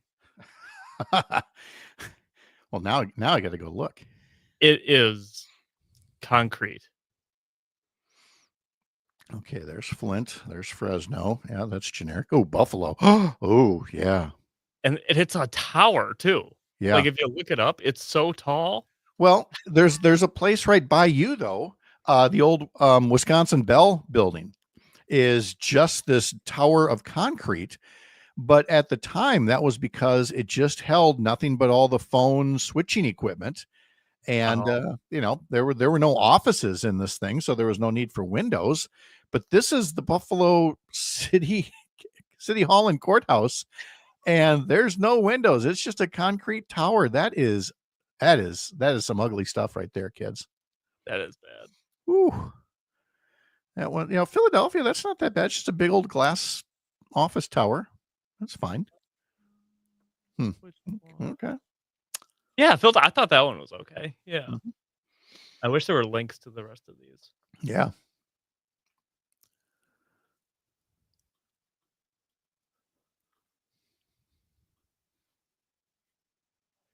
Evan Osnos of The New Yorker, along with former Washington Post columnist Eugene Robinson and Jennifer Rubin. Tickets at captimesmediafest.com. Let's go Brewers! You can go to the Brewers. Wait, Todd, what? It's Free Ticket Friday, Terry. A chance to win a 4-pack of Brewers tickets several times every Friday. Great seats, by the way. Okay, so download the free Civic Media app, find your local station, and listen for the keyword. Then text it through the app for your chance to win in this statewide contest. Free Ticket Friday. On your local Civic.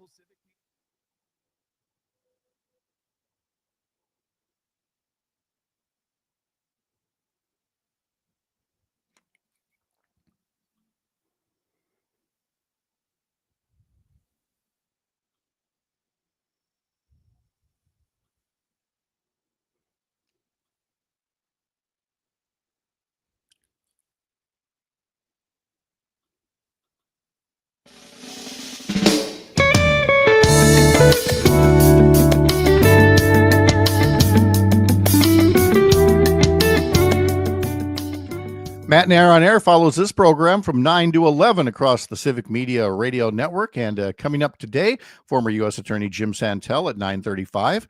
At 10:05, they'll be talking to Kate Riley, President and CEO of America's Public Television Stations, about the closure of the Corporation for Public Broadcasting in order to pay for tax cuts for billionaires and millionaires. And at 10:35, Jane and Greg will be talking to J.R. Ratcliffe from the Milwaukee Journal-Sentinel. Then on the Maggie Dawn Show later today, there will be a conversation after 5 o'clock with Officer Dan Hodges, Washington, D.C. Metro Police officer who was among the many officers injured in the attack on the U.S. Capitol on January 6, 2021. An attack by a mob of domestic terrorists, all of whom have been pardoned by President Donald Trump and no longer are paying the consequences for trying to overturn an election and trying to overturn our government. Dan Hodges on with Maggie Dawn at 5 o'clock this evening. Remember, if you can't stick around for those shows, and people go, well, why are you talking about these things? They're hours away. Maybe you can't listen, but in this day and age, we've got the tools that let you do that. Just follow these shows as a podcast. And as I say all the time, and I'm sure Spotify and Apple don't want me to say this, you don't have to listen to them every day. But if you follow them, you've now got them at your fingertips. And that way it's easy to look up a show, look up an episode, and listen back to something that you heard there. So again, head over to Spotify and follow us that way, or Apple, or wherever you get your podcasts. Let's see, on the text line here from Jim in Brookfield, I was listening earlier. I really hope Governor Evers pushes through all of the policies that were held up by legislative committees. Thank you, Jim, for the comment. We were talking about a Jesse O'Poyne story in the Milwaukee Journal-Sentinel about how Governor Evers is moving forward now to implement some policies and rules that previously had been blocked by a legislative committee. And again, it feels weird to even still say that there were things that the executive branch was trying to do that people in the legislature could block through one committee of the legislature. And it was something that the Wisconsin Supreme Court, recently overturned, because let's take the one about allocating money. Okay. The legislature passes a state budget. They passed it. They voted on it. The governor signed it. And yet the legislature's over here saying, well, we're not going to release the money until we get to micromanage the ways in which you're spending from that pot of money. And that's just not how things are supposed to be done. And the same goes for implementing some of the rules that happen after laws are passed. And that too now is no longer a barrier to Governor Evers. Now, entering his 8th year in halfway through his 7th year in office about this, but finally has a state Supreme Court that is removing the roadblocks that Republicans in the legislature were intentionally putting up here. Tomorrow we'll have our weekend review panel, and Mark Jacob will be along, a longtime journalist in the Chicago area. He now has the Stop the Presses newsletter, and he's got an interesting one this week called Celebrating the Heroes of the Resistance. It's all about the people who, whether they're politicians, legal leaders, scholars, media folks, business leaders, moral leaders, who have all been bright lights in combating the darkness that is MAGA. And we'll be talking to Mark tomorrow, along with former U.S. Attorney Jim Santel and journalist Jennifer Schulze. But one of the things I sure would like to ask them about, and I don't know if time allows, and so I want to get to it now, is an article in the New York Times that, again, we seem to have a difficult time in national media today calling things what they are. There was this feature recently about a place in the Ozark Mountains of Arkansas where a small group of homesteaders are building an exclusive community from scratch. The headline says, "The founders of this new development say you must be white to live there. Housing rights experts say a community restricted to white residents is illegal, but the creators believe they could win a potential challenge in court in the current political climate." And then it goes on to talk about the shady backgrounds of these people who are starting this community. But again, talking about, why they would restrict it to people. There's an article or a little note here about white nationalism that exploits economic anxiety. And at that point, I had to stop reading, because I was like, why is the word racist not in this headline or the subheadline or anywhere in the article? You finally have to get somewhere far down the article where people involved in racial justice talk about how blatantly wrong and illegal this is. And that's all true. But why did it take that rather than a headline more along the lines of, racists trying to build a whites only community? We had the same problem with the word gerrymandering. When those districts first came out in 2011, that new map, some of us recognized right away what it was. But again, local media would not refer to it as gerrymandered. They had to see like 3 or 4 election cycles in a row with lopsided results to say, hey, these maps are gerrymandered. At the time of the civil rights era, you had plenty of people who took umbrage if you described them as racists. How do you describe them now in hindsight in the history book? They're racists. And the same goes for an administration that is now not just talking to the Smithsonian, but says they're going to talk to all museums about their exhibits and whether they focus too much on, quote, how bad slavery was. The Trump administration wants a wide-ranging review of museum exhibits.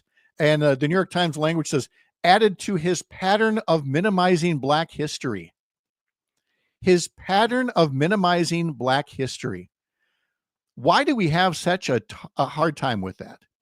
Now, some folks will say, well, this is all about a distraction away from Jeffrey Epstein and the Epstein files and everything. Well, two things can be true at once. That he does see these things as a distraction, but also, that he's wildly racist and would like a white nationalist police state, as he's trying to create in Washington, D.C.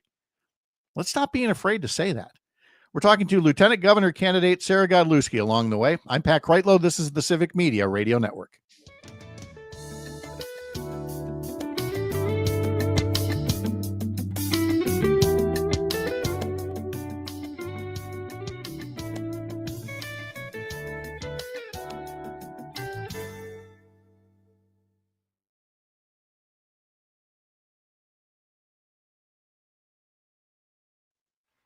Work with us. Civic Media has a number of great jobs across the state. Somebody's business card is getting bigger. I'm just not I need to be busier, Pat. Yes. You know. Give this woman more to do, please. How you doing? I'm good. How are you? I'm very good. Are you in a position to adjust your camera so that you're not just way down there in the lower center part of the screen, or are you pretty fixed right there? How would you like? How could I? You could either get you closer to the screen or the screen a little closer to you, or tilt it down a little bit so that we see just a little bit more. Oh, there. Is that better? That is so much better. Thank you. Thank you. Yeah. And if you're going to keep doing this campaign stuff, we're going to have to get you a microphone for that computer too. We hear you through the computer mic all right, but getting you a microphone would be just amazing. Dr. Lyerly's got a nice one on her desktop. I'll have to ask her what it is and see if we can get somebody to spring for one for you when you do these interviews. That would be great, Pat, because I'm actually in my childhood bedroom. Yes. Right now because we came up to the Chippewa Valley last night, and I think my childhood bedroom, while it was great in the 90s, isn't maybe just as fully equipped for podcasts as it probably should be. Yeah. How have things been for the last day or so? Oh my gosh, it's been great. Mm-hmm. The energy has been really, really positive and exciting. And we rolled out with 27 legislative endorsements, which is great. That's pretty fair. Yeah, that's good. And a lot of them came to the launch. Saw that, yes. In Madison. And it was so funny when I rolled out. Hartley was very excited to be a part of the rollout, and he's 5 now. And he practiced this line that was like, vote for Sara Godlewski, because he can't say his S's. But then, of course, when his line came, he got too shy. So we had to say it at the end together. Oh, that's okay. That's good. The cheese curd is 5 now. Yeah, wow. I know, Pat. Like, where does the time go? I have no idea. Okay. Any events or anything that we need to tell folks about, or just a website or a social media site? Yeah, my website is saraforwisconsin.com. We will be in Lincoln County today, so that's where we are traveling later. We're going to spend some time in central Wisconsin. And then we're going to be putting out kind of more of a larger tour schedule on the other places that we're going to go in the coming days. Okay, very good. And so, got the website there, so we're good to go. All right, I think we're all set. We're going to get going in about 90 seconds here, so I'll tuck you in the waiting room and see you in a bit. Okay, thank you. Open now at civicmedia.us/careers. It is going to be partly cloudy today. Our high right around 78 this afternoon. Tonight, partly cloudy. We're going to drop into the upper 50s to low 60s for an overnight low. Tomorrow, lots and lots of sunshine with a high in the upper 70s to low 80s. I'm meteorologist Sean Cable. Currently, it is 60. I'm Rick Smith, host of The Rick Smith Show. If you're looking for honest talk, real stories, and straight-up news that matters to you, tune in to The Rick Smith Show. We're digging into the issues that affect your job, your family, your future. Join me weeknights at 9 on the Civic Media Radio Network, because your voice deserves to be heard. That's The Rick Smith Show, heard weeknights at 9 right here on the Civic Media Radio Network. Nightlight with Pete Schwaba. Why is cookie dough in everything now? It was fun when you were a kid and actually ate the cookie dough, but in ice cream, it's just it's like an interruption for the gorgeous texture that is cold cream ice cream. And then, and here's this uncooked egg and whatever it is. There's a fudge ribbon swirl, awesome. Vanilla ice cream, great. Peanut butter cups, great. Nuts, awesome. Cookie dough, barf. Nightlight with Pete Schwaba. Weeknights from 6 till 8.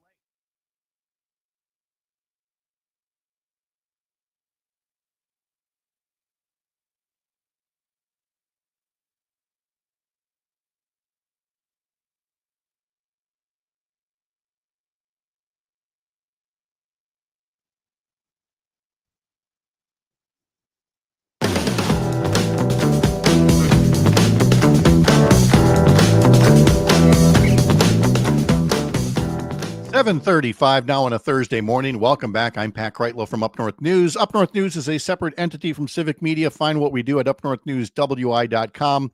Sign up for our newsletters there, including our Sunday morning newsletter about Wisconsin politics and political news, and our question of the week, where we follow up on what Sean Duffy said about President Trump, saying that if he weren't president, he'd probably be transportation secretary. I don't know that most people buy that. So I asked, what should Donald Trump's next job title be?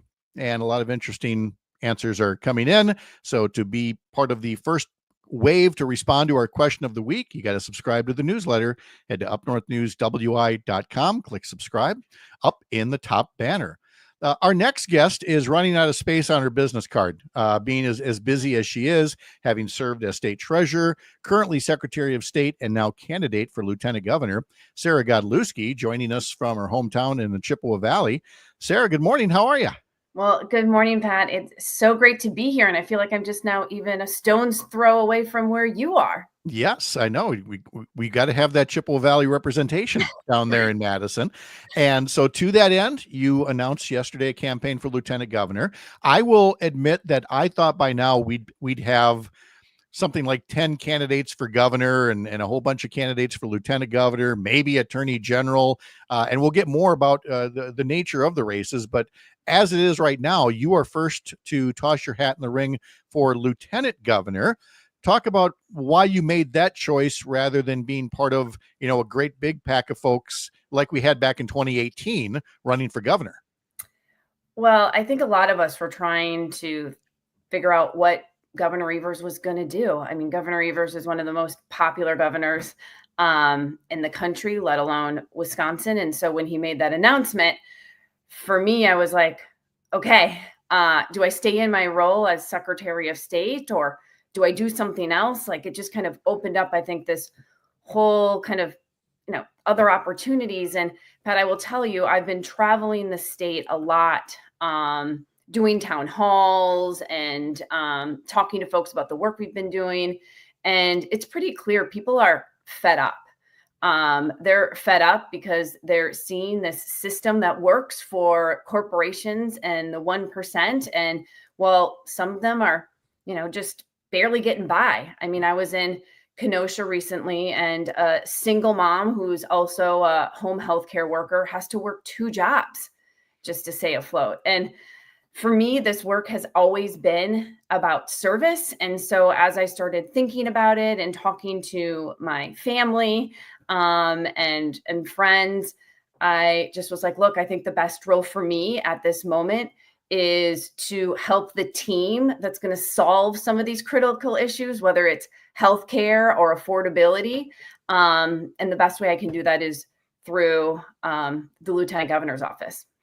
And the lieutenant governor's office in Wisconsin can play a very interesting and unique role as a communicator, almost communicator in chief, while a governor is trying to, shepherd legislation through. And we've definitely seen a wide range of types of lieutenant governor in Wisconsin. And we should point out that they don't run as a ticket. There's an open primary for lieutenant governor, and then the winner of that primary is teamed up with the winner of the primary for governor. So in case people are wondering why, you can announce just for lieutenant governor and not be part of a ticket.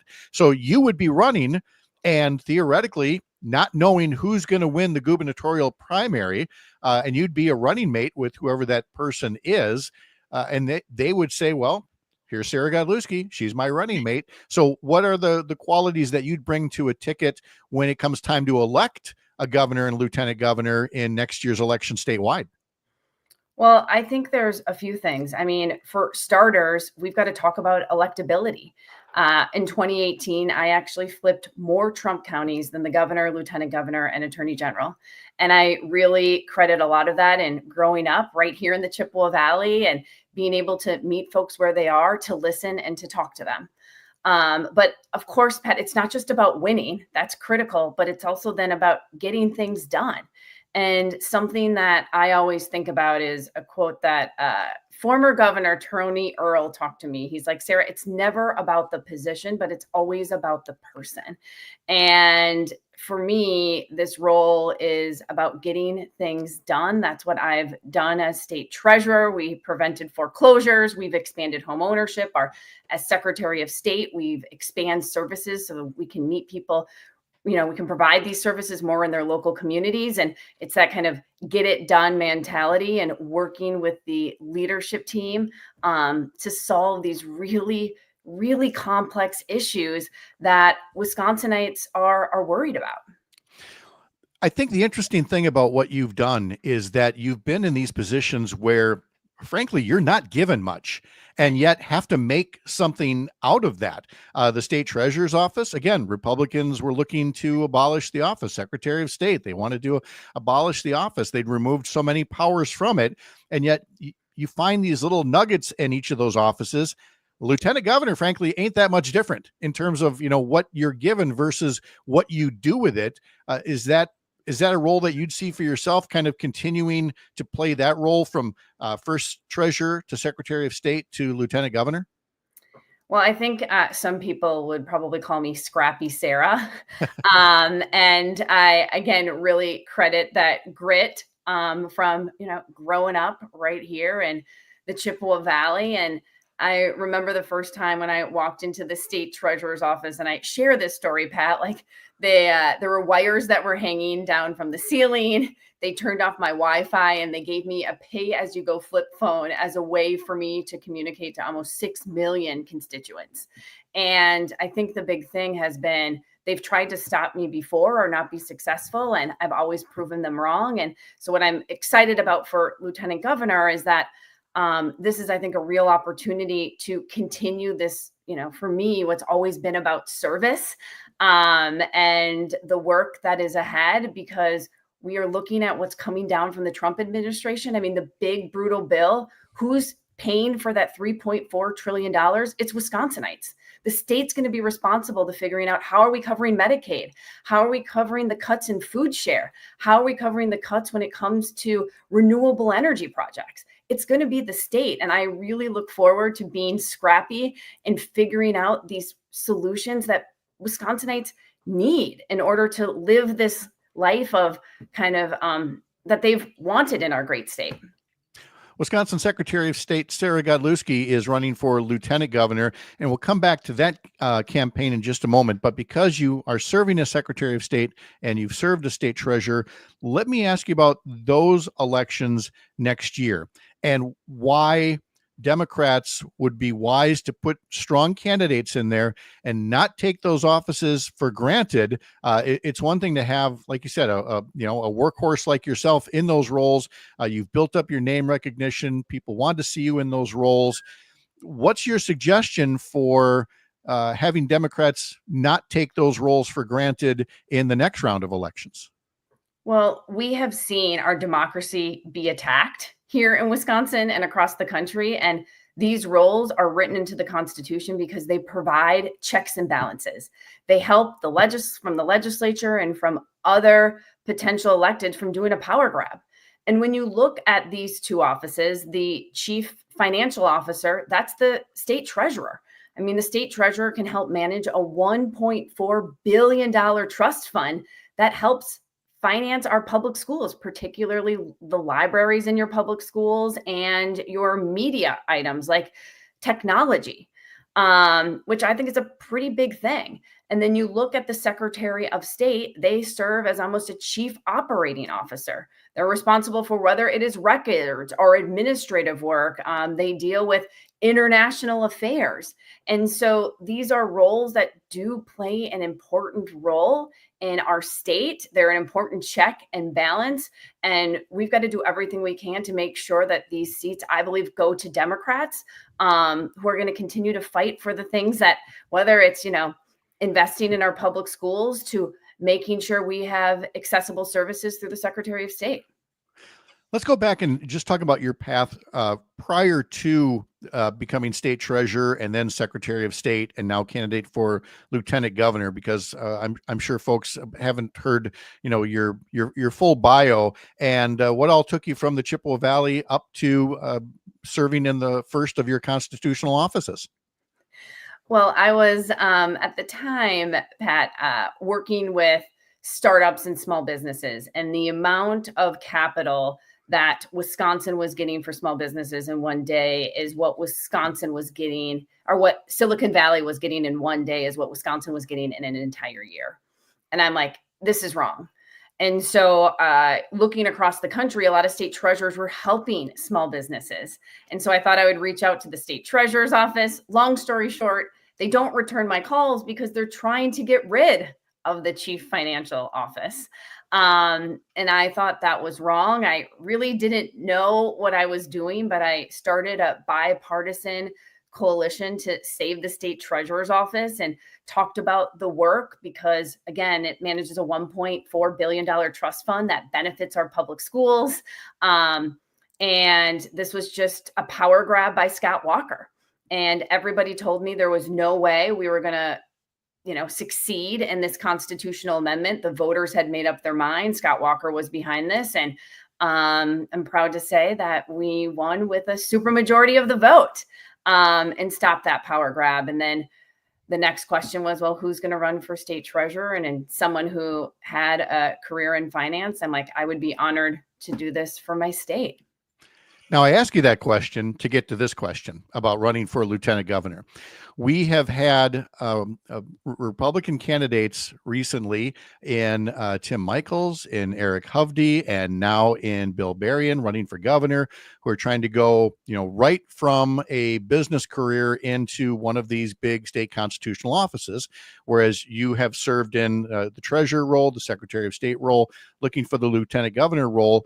Can you talk a bit about the value of that experience versus somebody who has not served in any kind of public office running for a position like governor?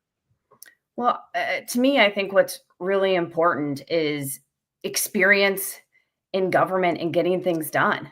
You think about if you're hiring a CEO for a healthcare system, you're not going to necessarily hire somebody who has no idea how Medicaid reimbursement works or how Medicare reimbursement works.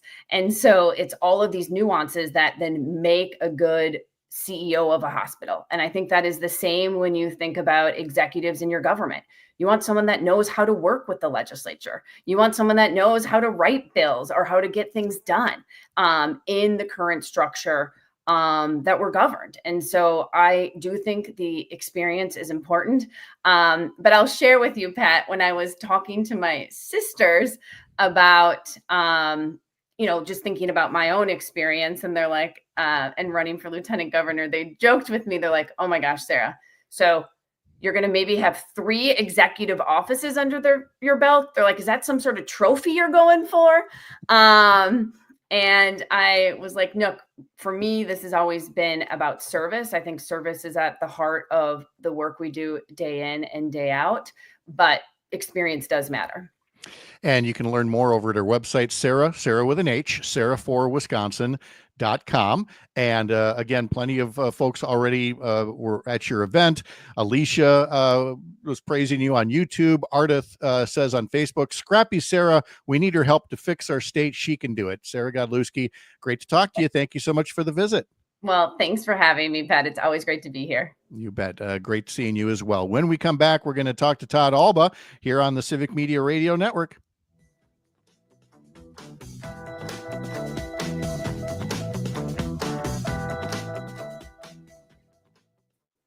All right, there we go. We're in a break. Thanks, Sara. Yeah, thanks, Pat. It was really good to catch up, and I was able to make it on today. Yeah, keep us in the loop. Looking forward to seeing you again real soon. Yeah, no, for sure. I feel like there's lots for us to talk about. These 15, 20-minute segments go so quickly, Pat. So I know. So we'll work on expanding that as well. Okay. All right. Safe Thank travels. you. See you later. I appreciate it. Bye, guys.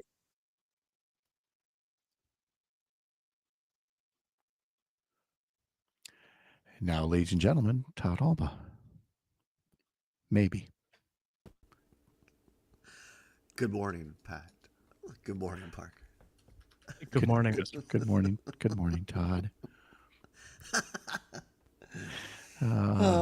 Again, with that evil maniacal laugh that makes me wonder, he's sometimes one bad day away from turning into a cartoon supervillain. There's more truth to that than people actually I realize. know. I don't know who designed, I don't know who made the choice of vendor on that particular T-shirt, but I've seen really it good, on so many people this week, and it's the one that I wear around the house all the time. That particular one is so comfortable. It really is. The material is great. It's much better than the ones that just say Civic Media. Yeah. I have to get me one of those. I just have the one that says Civic Media. Let's see. And then I got a new one yesterday. I don't know if you saw my Facebook photo. I got to change that one because I finally went and got the WKRP sweatshirt. Oh, I did see that T-shirt. Yeah, that was fantastic. That was fun. That was really good. People are like, well, why is your profile photo taken in your closet? It's like, I was just sending something to Sherry going, hey, look at the new T-shirt I got. And sometimes you take a picture and you go, hey, that one actually turned out pretty good. So if people don't mind that it's in my closet, that's okay. Let's see where we got 1 minute left. Okay. All right. So do Wisconsin Rapids, and then what do you got going on here? Oh, we got Dan Shafer today, recombobulating. Okay. We're going to talk about his experience at George Webb. that he survived. Good deal. Bread. Or water, huh? Those are two of my favorite things. And why Trigby was rather adamant about weighing in on yesterday's one with the fix the road. Yeah, I don't know. No, today is thirst. Yeah, so I guess it's thirst or hunger is the actual question. But oh, I see. Okay. Yeah. All right. Sounds good. All right. 20 seconds.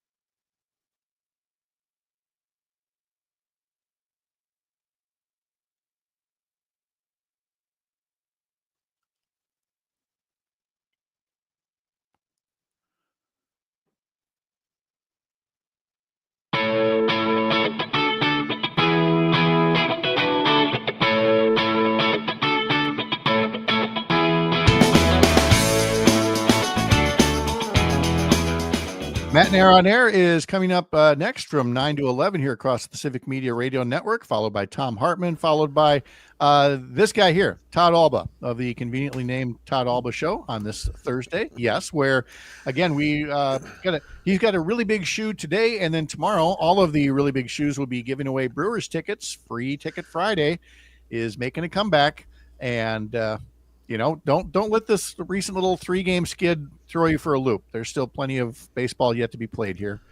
And I feel it's going to be a good game today, Pat. I was listening earlier. I heard you say it's Craig Counsell's birthday. What better gift than a loss? Fly the L. It would be the best. Pregame starting at 12:45 across the Civic Media Radio Network.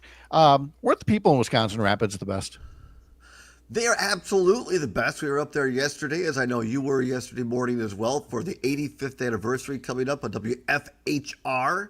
And yeah, every single person was fantastic. The people at the station, the people that were there from the community organizations, to people just coming up and saying hi. So it was a good time had by all. I want to think that I was single-handedly responsible for the good crowd that you got because of the video that I put up in the pre-dawn darkness of 5:30 in the morning, standing outside the radio station there saying, I'm first in line for the Todd Allbaugh Show coming out there this afternoon. And sure enough, you had the one thing I was noticing that is one of the hazards of live radio was like the group of youngins who are all coming by just like, are you on the radio right now? Are you live? Hey, can I be on the radio with you?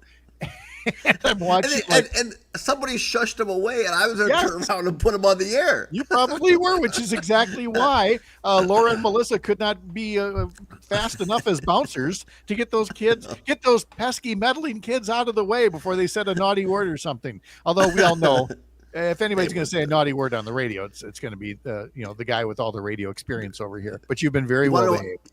You want to know what happened? After we got off the air, Miss Wisconsin Rapids showed up. And we had a nice chat off the air. And I asked her, I said, so are you in high school or are you a senior? She goes, no, I'm in college, actually. I'm like, all right. And then some of those same kids that were trying to get on the air, they came up and they're like, how old are you? And she goes, well, I'm pretty old. And the kid goes, what, like 23? And she goes, no, I'm 20. And then one of the kids, like 10 years old, goes, you look like you're 23. Wow. And I said, how old do you think I am? And one of them said 57, and the other one said 60, at least 60. Oh my I said, well, 55. Well, out of the mouths of babes. So, see, it's the wisdom. You have the wisdom that comes. All that gray in that beard is wisdom, boys and girls, not age. By any stretch of the by the way, I heard your interview with Sara Godlewski. That's fantastic. She is running for lieutenant governor. I would like to announce this morning, after traveling around the state, particularly Wisconsin Rapids, I am being encouraged to think about running for lieutenant governor. So that's exactly what I'm doing. And I believe that if I do run for lieutenant governor, my campaign slogan will be, somebody needs to keep an eye on these people. That's all it's going to be, because because it's a great job. You have no constitutional duties other than staying alive and waiting for the governor to either die or leave office. Unlike the vice president, you don't have to vote in a tie in the state senate anymore. So you just sit around. It's a great office. So I think I'd be good at doing nothing, Pat. I think you would take that office back down to the level of people's expectations. Which is exactly why Sara Godlewski does nothing other than win and win appointments and elections, is because she exceeds expectations in the roles there. But I think that should be your motto. I will bring this office down to its expectations. You know. All right. We'll see. I'm thinking about it. I'm only announcing I'm thinking about it. Okay. I think we need to keep you here to talk to people. Like today, you're talking to Dan Shafer from the recombobulation area, who hopefully has recovered now from his free George Webb hamburger and the experience of waiting in line for it. I'm very, very excited. I believe it was Pink, or no, who was it? Somebody was in town in Milwaukee doing a concert, and they mentioned the recombobulation area on their socials. So I'm very excited to talk to Dan about that. And I think they were talking about the Milwaukee Mitchell Field Airport, but nonetheless. And then number two, yes, our own Dan Shafer braved the elements, the people, the crowds, and pushed his way through the lines in George Webb, and he had a free hamburger on George Webb Day for the Brewers. So we'll talk to him, and we might get to politics as well. I don't doubt that you will. There's been more than a couple of things that can be talked about besides George Webb hamburgers and things like that. And also, I talked to John Shelton from Green Bay. He and Chris Larson wrote that letter about the qualities that they expect in Wisconsin's next governor. And it leads to a discussion similar to the one that I had with Dan Shafer, is whether so-called centrist Democrats and so-called liberal Democrats, are they going to be adversaries or allies in the coming year? Is that a real concern, or is that just something we like to talk about on the radio? I don't know. You're the Democrat. I'm the former Republican who's an independent. I think you've heard me say before, that was the one reason I was hoping Evers would run for re-election, because he's been a steady hand and brought people together. We'll see. I know Francesca Hong, who I think is a great state representative for the Isthmus of Madison. I don't know that transfers over into a statewide agenda, because I've lived in the Isthmus of Madison, nothing against it, but what flies there is not going to fly at Wisconsin Rapids. So I'm hoping for a Democrat, whether it's Sara Rodriguez, the current lieutenant governor, or Kelda Royce, state senator. I think those are two examples of people that have gotten in so far that have shown the ability to bring Wisconsinites together. Well, Kelda Royce hasn't gotten in yet, but she came as close as she came on your show, making the news that she's this close to announcing, which for me, that's close enough. She's in because she told Todd Allbaugh. That's how that show works. Nothing to do with me, but the power we were the closest. We were a block away, so she said, "I suppose I'll walk down to Allbaugh's show." You were the most annoying inquisitor. That's how you get things done. Todd Allbaugh, weekdays from 2 to 4. Thank you, my friend. Talk to you later. Thank you, Pat. Bye-bye. All right. I'm me. Hit the wrong button. We'll be back. You're up north. Good Lord. Okay, you hit a wrong button there. I hit a wrong button there. I don't know what the hell was going on for the last 3 minutes there. I don't know. We've been so sharp for so long, and this week it's like the wheels have fallen off the bus. Oh God, we're all in the wrong places. Well, all right, here we go. We went to commercial a minute early yesterday. Oh, that's right. That was Pat had to pull us out. Oh my goodness. Some weeks. Some weeks. Part of it too, I say it's kind of a summer thing, because when all through spring and the Trump presidency was new and the legislature was in session, and you're just go, and now when you actually have a little bit of time, you kind of fall out of that mental discipline, I guess, for lack of a better term. So, yeah, I think that's I'm just making stuff up. I don't know. No, all right. I think you're right. Okay. All right. We'll see you at the host roundup later on. Oh, there is one of those, aren't there? Yikes. Yeah. Uh-oh. Is there? Oh, yeah. What time is that? 11:15. 11:15. Okay. Like I got to make sure to see. I set an alarm for the interview I did yesterday with John Shelton.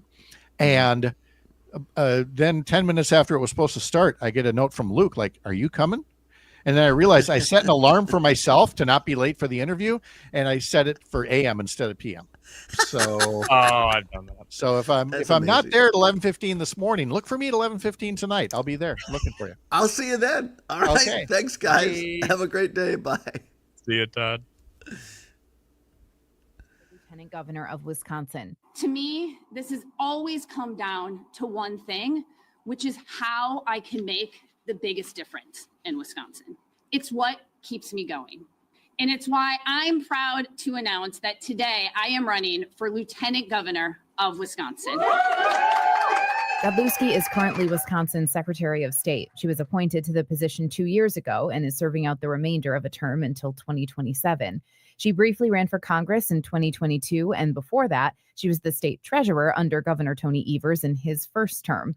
Her speech focused heavily on the middle class. As I travel across the state, I keep hearing how people are just fed up. They're fed up that workers who are critical to our community, like EMT workers and nurses and teachers, can't even afford a home in the communities that they serve. Well, they're watching these billionaires get tax write-offs for their second and third vacation home. The state lieutenant governor has few required duties other than to become governor if the current governor dies, resigns, or is removed from office. At the governor's request, they may serve on a variety of boards, commissions, and committees. Now remember, here in Wisconsin, it's not like the race for president, where the presidential candidate gets to choose who their vice president would be. Instead, the voters choose candidates for governor and candidates for lieutenant governor separately. There will be a partisan primary about a year from now, where voters will choose Democratic nominees for governor and lieutenant governor and Republican nominees for governor and lieutenant governor. However, for now, Godlewski is the only person and only Democrat running for lieutenant governor. For Civic Media News, I'm Savannah Tomei Olson. The Brewers and the Cubs in Chicago. Hi, I'm Mike Clemens with sports. The Brewers trying to snap a 3-game losing streak today after losing again to the Cubs last night 4-3. Jacob Mizorowski charged with the loss. Manager Pat Murphy. They took advantage. They got clutch hits. They made every defensive play. They made every tough play.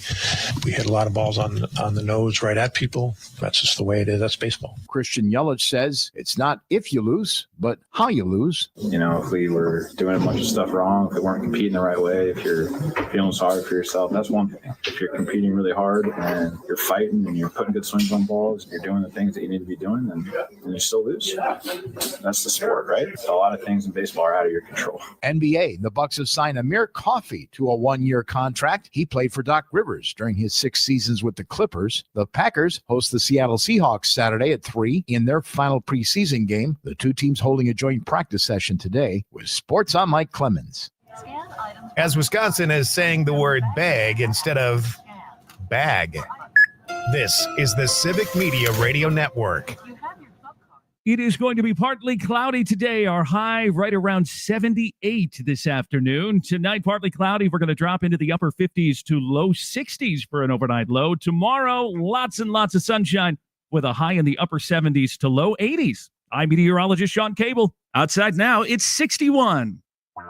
Hey there, Wisconsin. Tom Hartman here. Democracy is not a spectator sport, so join me each and every weekday right here on Civic Media for the Tom Hartman program from 11 a.m. to 2 p.m.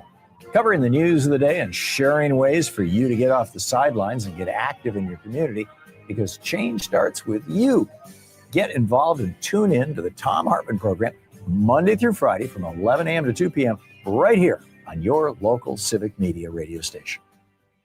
The Maggie Dawn Show. Matt Rothschild, longtime progressive. I think what we need to do is convince the vast majority of Americans to resist Trump and resist fascism. And we're not going to bring them over if we just act as dirty and nasty as the Republicans are in Texas. I still disagree. The Democrats, if they talk about it plainly, say, we will de-escalate. You have to agree to do so too. Otherwise, we're just laying down and taking it. The award-winning Maggie Dawn Show. Weekday afternoons from 4.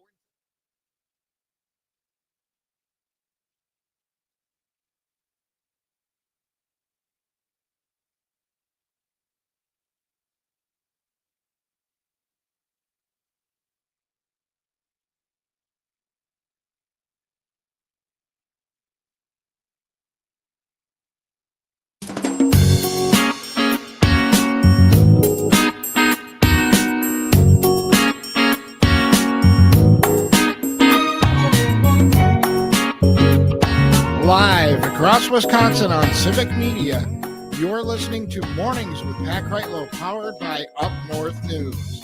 Now, from our Lake Wissota studio, here is the founding editor of Up North News, Pat Kreitlow. Hey, good morning. It is 8:06. It's Thursday morning, August 21st. It is so nice to have you up here on the lake on this court. It is gorgeous today up on Lake Wissota. I hope it is wherever you are across the Civic Media Radio Network. Parker Olson's down in Madison Studio A2. Chad Holmes coming along in a bit, as is meteorologist Brittany Merlot.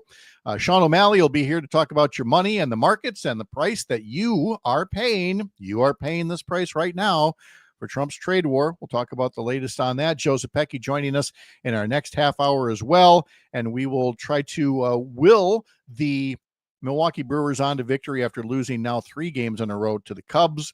We'll talk to Chad about that in a moment, but first, meteorologist Brittany Merlot is here to take all the credit for this gorgeous morning, because she gets blamed for all the bad ones. So you take this. It's all you.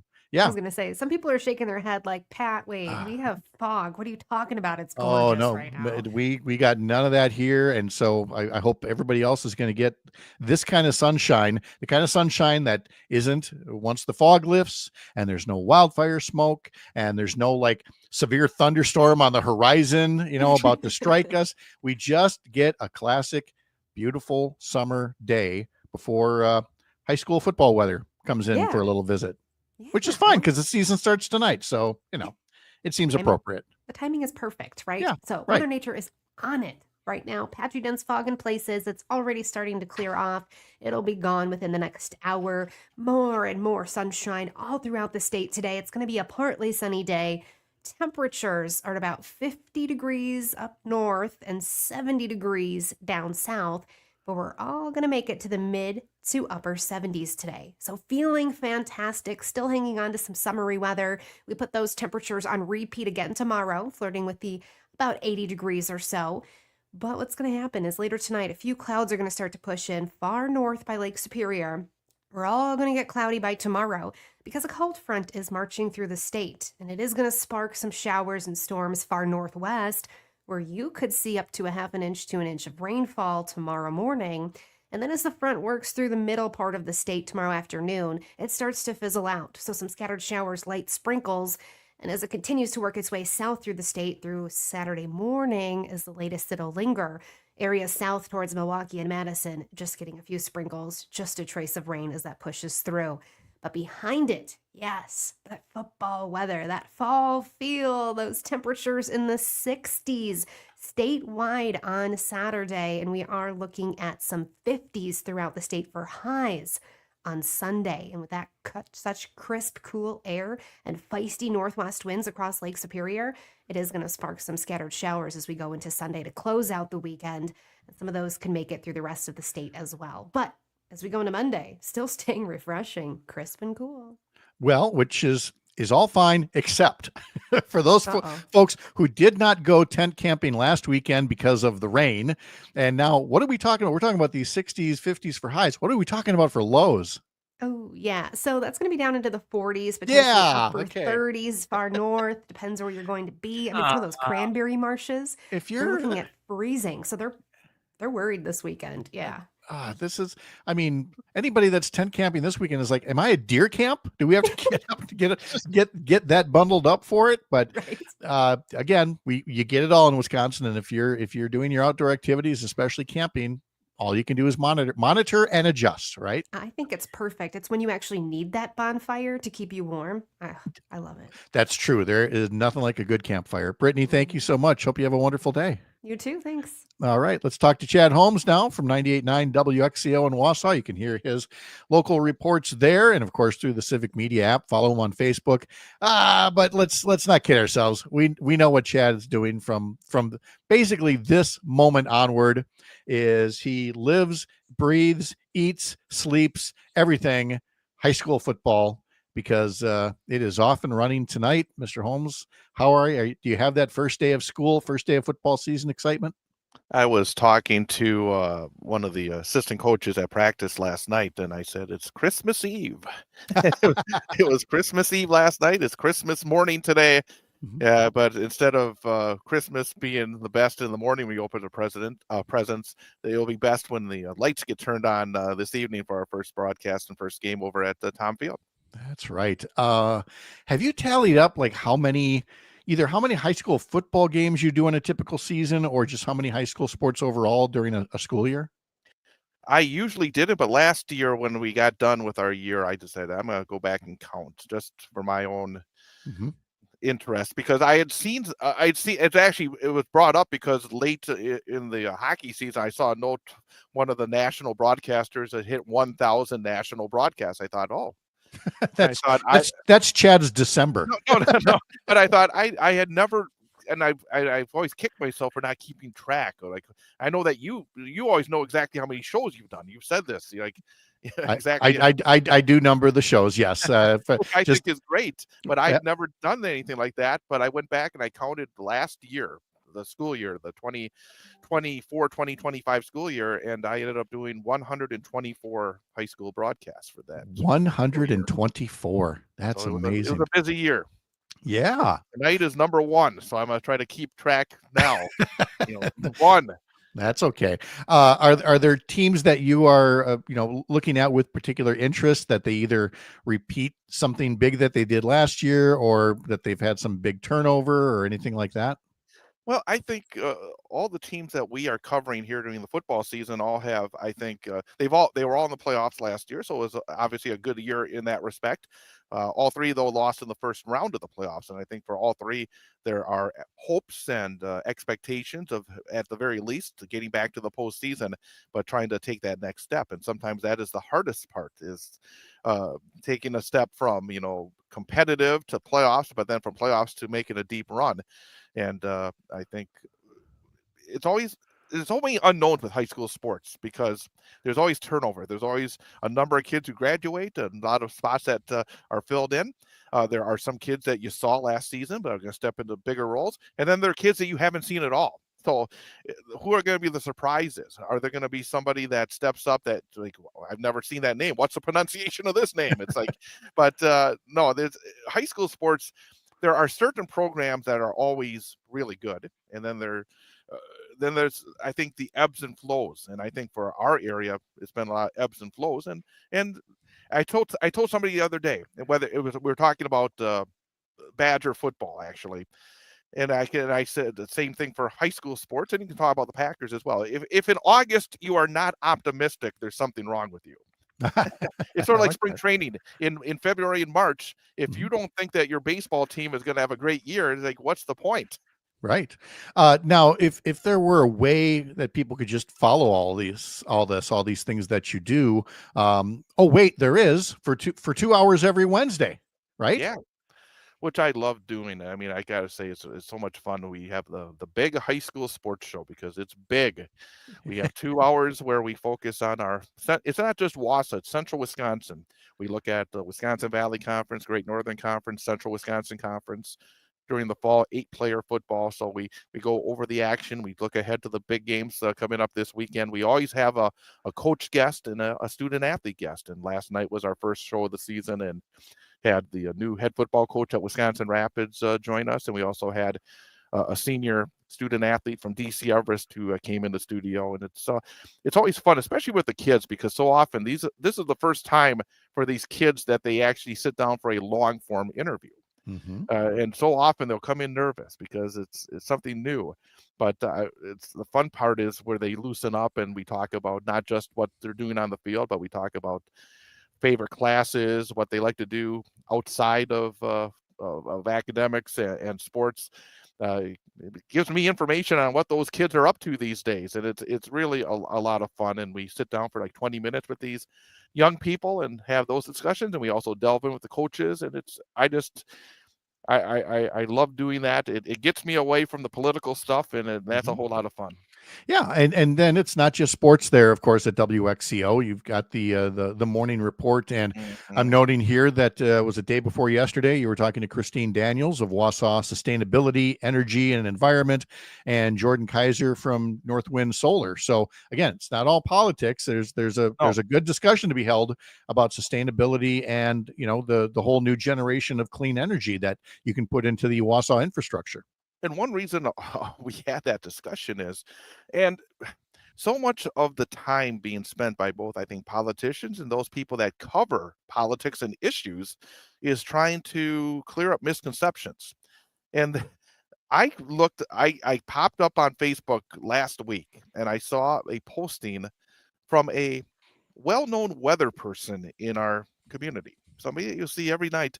And he's got some rather interesting takes on alternative energy, in addition to a number of other alternative takes that would be considered far to the right. And I thought, man, this is somebody that people listen to, that people follow. And it was wrong in terms of solar power and wind power. That we need to have people that truly know what's going on with that. And I really enjoyed that conversation. It was roughly 25 minutes, and folks can go to WXCO.FM, and under our news section where we have our daily news update, we also have a podcast for our WXCO morning reports, where you can listen into everything that I talk about during our morning reports and all those interviews as well.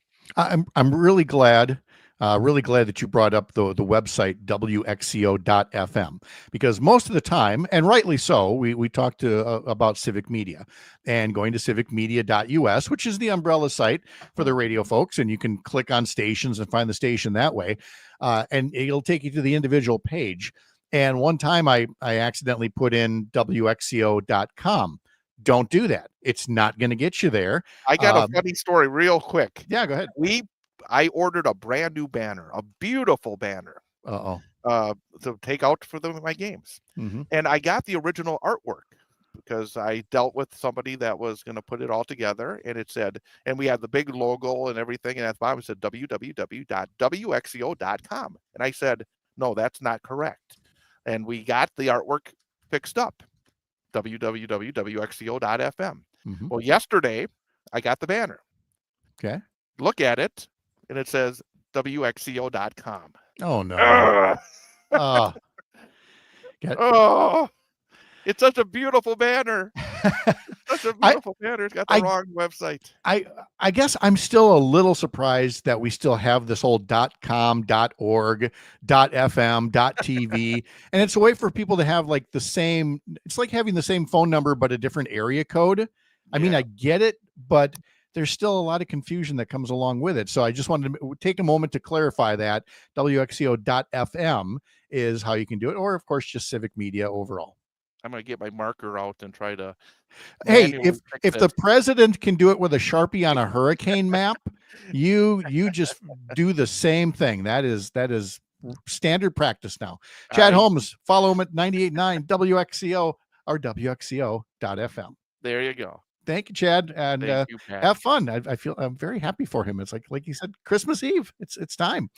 Kick off high school football. A local update is next for some of you, and we're going to be talking to Sean O'Malley about your money and the markets and the real price you're paying for the Trump trade war, and Joe Zepecki to follow. I'm Pat Kreitlow. This is the Civic Media Radio Network.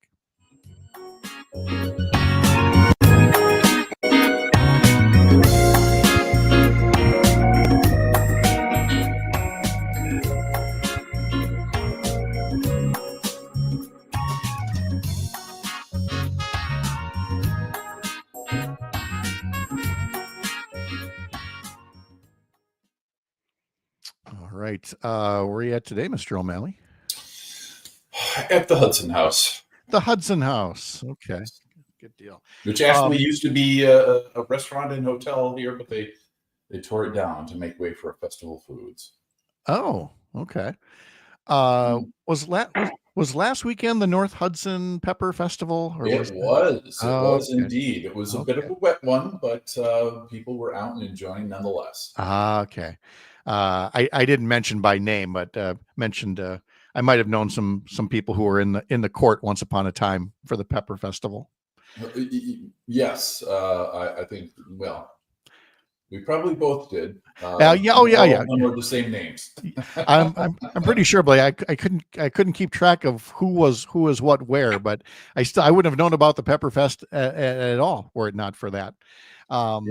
So anyway, and then how regularly are you back and forth to New York?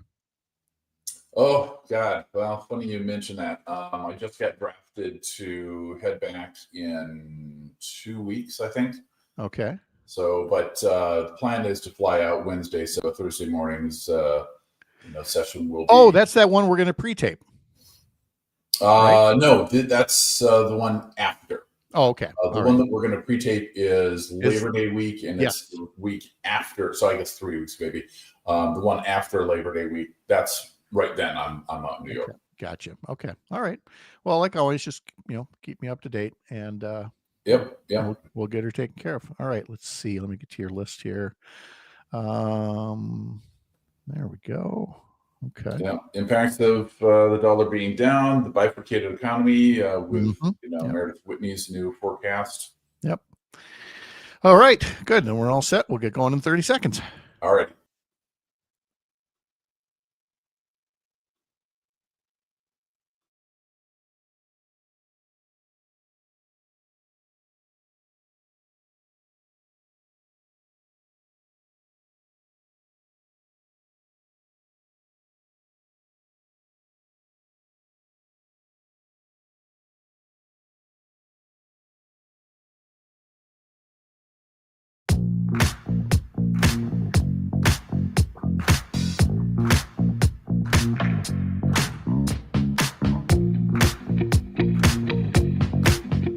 Sean O'Malley joining us now to talk about your money and the markets, joining us from Hudson today.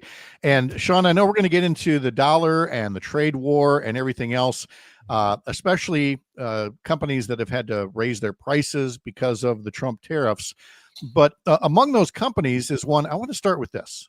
Sure. Being CEO of Target always struck me as like the easiest job in the world because Target is beloved by its customers. I mean, Kmart is long gone. There were people that would sooner, cut off their pinky than shop at Kmart versus, going to Target. They love their Target. And yet the CEO recently had to resign, and Target has had some real ups and downs to tell you that even a company that seemed to have been a well-oiled machine isn't always a well-oiled machine. Why did the CEO have to quit at Target? Yeah, well, what happened, Pat, was kind of an interesting thing. People do love Target. Target is much beloved, particularly in our part of the world, which is really their home base. But what happened is that Target decided, in deference and a nod to the cap, to the White House, to eliminate their DEI programs. And so what happened was a consumer backlash. Sales have been slumping at Targets, and that is one of the big reasons why they decided it was time to change who is at the head of the company. So the CEO is out, and they have someone new in place. And by the way, speaking of beloved department stores, at some point, and I don't know, I haven't talked to you about this at all, but Shopko is like strikes me as the quintessential story of like a hedge fund or something like that coming in and engaging in activities that lead to the store's demise rather than anything that the store necessarily did. So, I mean, people going, hey, don't forget about the Wisconsin one. Oh, I haven't forgotten. Trust me, I have not forgotten Shopko, and wish that were still around too. True, but the thing is, that's a well-known private equity playbook. So what happens is the private equity company comes in, buys up all the assets, and then leases the store back to the company at an exorbitant price. Yeah. And charges for all sorts of ancillary fees that, for things that the private equity company is doing for the business. Basically milking all of the money out of it as much as possible until it is, basically collapses in on itself. And then, they just take the write-off. So it's a money-making scheme where the demise of the, functioning enterprise is virtually guaranteed. Yeah. Sean O'Malley is with us here talking about your money in the markets. The U.S. dollar is down 11% so far year to date. And normally that would result in a particular action happening with the economy that is not necessarily happening with the economy. Fill in the blanks. When the dollar's down, what should be happening versus what is happening? Sure. When the dollar is down, that means that internationally, companies and businesses and individuals should be a lot more interested in buying stuff sold in US dollars because, hey, now it's basically on sale, 11% off. Congratulations. But here's what's happening. We are not selling more US goods internationally. Our trade is down recently. And the other thing is that's really impactful to a lot of certain segments of the economy is that normally tourism into the U.S., taking advantage of that cheaper dollar, would be way up, but it is way down. According to Forbes, in fact, they're estimating that the impact for 2025 to the U.S. economy could be $29 billion. That's just in tourism alone. The loss of foreign tourism. If somebody Correct. told you that a president was going to cost the country $29 billion for anything, you'd think twice about it. And that's been the impact just in foreign tourism, not taking advantage of a dollar that is lower. And Right. Yeah. Go ahead. And the really interesting part is that the areas that are most impacted geographically are the towns right along the Canadian border, but because Canadian tourism is down over 26%. Oh yeah, I mean, and I've got friends in Canada who talk to their friends, and yeah, there is such a hostility, I guess you could call it, and are no longer looking at America as just it's easy. It's like going to Wisconsin. You zip in, you zip out. No, they are not doing that. They are not doing that with our economy right now, and our economy as a result is becoming more bifurcated. Again, one of those things that I think a lot of people were trying to warn us about last year. And it's coming, it's happening in front of our eyes. Yeah. Yeah. Which is a great intro to the study that noted economist Meredith Whitney just released. She's very popular because she correctly predicted the 2008 financial crisis. So a lot of people do listen to her. And she's saying what we're seeing is a split economy, a bifurcated economy. Basically, there are two different populations that are having sort of very different results within the economy that we're seeing now. So there are, sort of the winners, or I'm calling them the non-losers anyway. And these are people who have wealth, people who are homeowners, and, are sort of established and that sort of thing.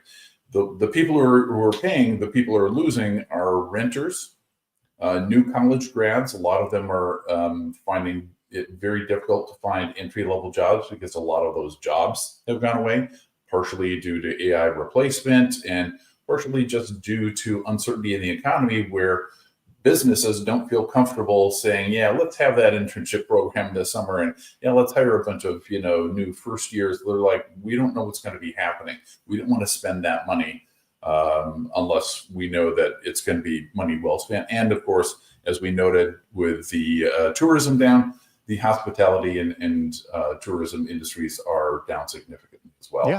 They're on the losing end. So we'll get into the next step, which is the impact of the Trump trade war on all of this and much more when we come back and continue with Sean O'Malley. And then we'll be talking to Joe Zepecki about Sara Godlewski's announcement for lieutenant governor, for lieutenant governor, and then what it means for some of the other races coming up ahead in 2026 here across Wisconsin.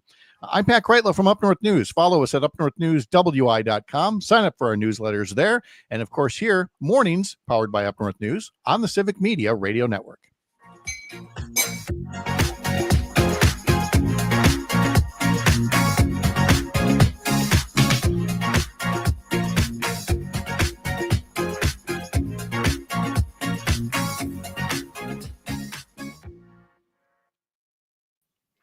All right, so we're right on track to do the companies that raise prices and the effective tariff rate, and be good to there.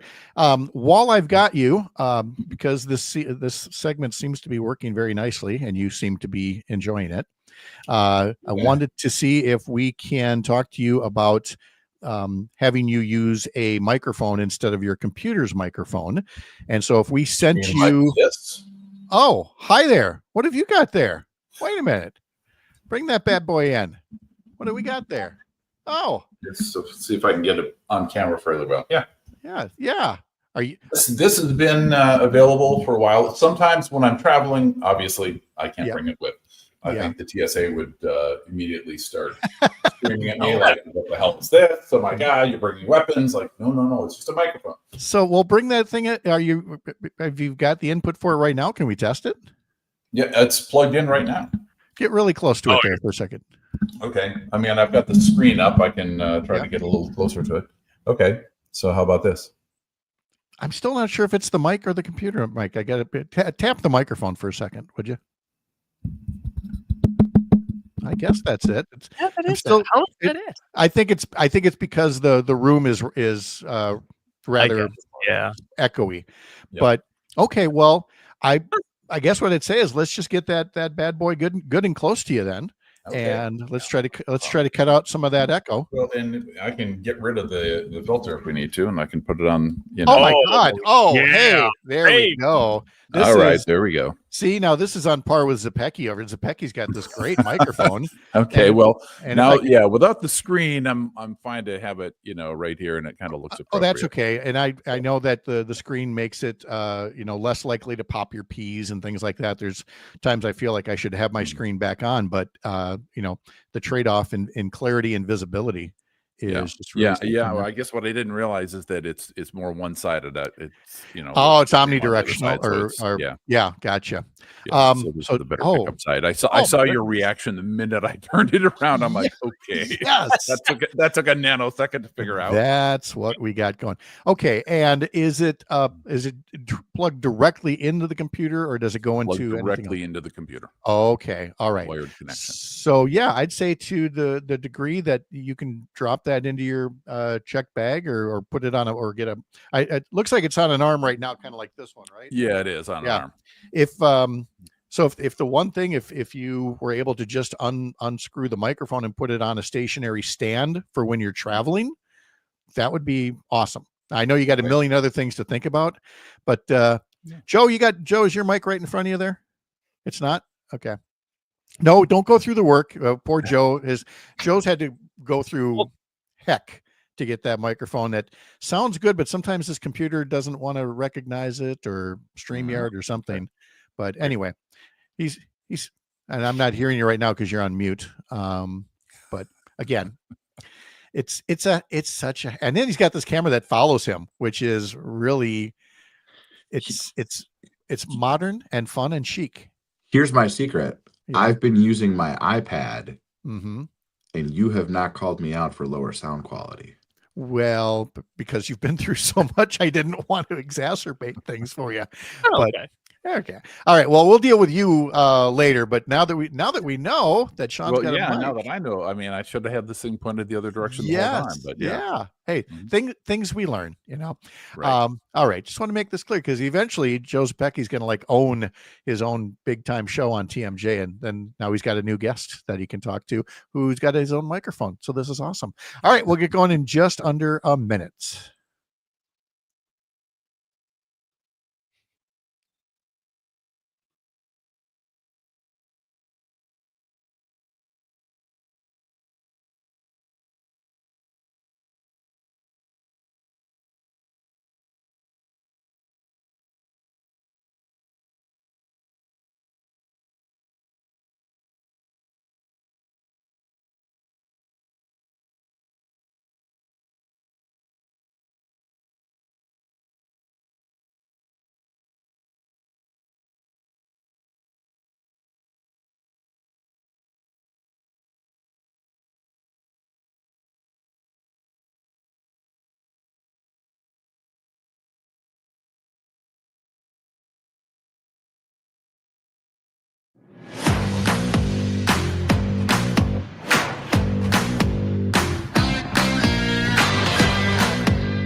Welcome back. It's Thursday morning, and that means there's going to be some Milwaukee Brewers baseball this Thursday afternoon against the Chicago Cubs.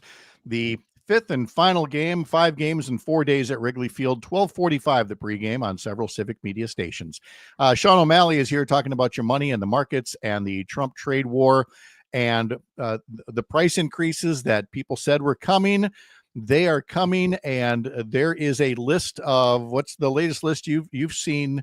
For me, has more than 24 companies that have listed price increases due to the Trump tariffs, right? Yeah, that is correct. We have 26 names so far that have come out publicly stating that they will have to increase prices due to the Trump tariffs. I mean, this list includes, we talked about Target earlier, Home Depot, Walmart, Best Buy, Adidas, Nike, Mattel, Procter and Gamble. That's going to hurt a lot of households. Ford, Subaru, AutoZone. And in doing so, it's going to only increase what is already a higher level of taxation on U.S. consumers. And that's what these tariffs are. They are a tax on consumers. And it is something that is measurable. It's measurable in terms of the effective tariff rate. What is that? And what are we seeing here? Yeah, I think this is really important for people to take into consideration because, yes, the tariffs are a tax. They're also a consumption tax. And a consumption tax basically means they are regressive. In other words, they disproportionately impact households with lower incomes versus how they impact households with higher incomes. So basically, poor people pay more as a percentage of their income than wealthy people do. And what is that percentage? Right now, we're looking at an 18.6% increase. Now there's an important caveat to that. That's what they call pre-substitution. In other words, these tariffs are so high that people are actually substituting some of the goods that they are buying or would normally buy due to the price of the tariff. So they're looking at a pre-substitution rate and post-substitution rate. They're not hugely different. But after substituting some of the products, it's 17.7%. So even after making other selections for other products, you're still looking at a 17.7% effective increase in the consumption tax rate. It's just we're paying more. That's the bottom line. Right. We're paying more across the board, across the country. I've seen numbers, at about $2,400 per household. Impact, and that's just year to date. We talked about other numbers. So I was looking at it more as a, per member of the labor force, but the dollar amounts are pretty much the same. And we're on pace to, remember, pay an additional, $300 billion as a country in these Trump tariff taxes. So it's money that is being taken out of our pockets. We're paying to be able to buy the goods that we would want to buy anyway. It's driving prices up, and we're starting to see that with inflation. That's one of the big concerns that's raising its head these days. Sean O'Malley telling us about your money and the markets. Sean, thank you so much. Great to talk to you. Have a great start to the weekend. Thanks, Pat. You too. All right. We'll see you later. Let's visit now with Joe Zepecki and talk a bit about Wisconsin politics, especially given that there is now a candidate for lieutenant governor. Mr. Zepecki, let's get to the important matters first. How good was that George Webb burger that I'm sure you stood in line for yesterday? I didn't have to wait in line. I went a little bit off the beaten path, found a George Webb's location that wasn't quite so high traffic. And while there was definitely a lot of people coming and going, no line, waltzed right in and got my burger, made for a nice little pre-practice snack. I have to acknowledge it would have tasted better if we weren't on a little bit of a slip and slide here. Yep. But it was great. It was a lot of fun. The energy was good. Just like in 2018, people are just so happy and excited to be happy and excited about the Brewers. It was great. Well, yeah, but we saw this in 1987 as well with Team Streak. They got their 12 in a row, but then how many did they lose in a row shortly after that? Like 11 in a row or something. So it happens. We don't want that to happen this time. But yeah, losing 3 to the Cubs, I'm not going to say it doesn't sting, but every so often gravity does what gravity's going to do. So a fickle game, baseball. Yes, but you mentioned pre-practice, much like Chad Holmes earlier in this hour. Is it kind of have like this Christmas Eve feel, like the big season's about to begin? Yes, we are in week 1. We have games tonight at the lower level, and our first varsity game of the season tomorrow evening. Okay, so again, when you notice the little crisp air temperatures coming in, it's just a welcome for high school football season that's now underway. All right, well, let's turn to some of the events of the day, and that included our interview last hour with Sara Godlewski, running for lieutenant governor, and she obviously shared her response about where she thinks she can best play a role.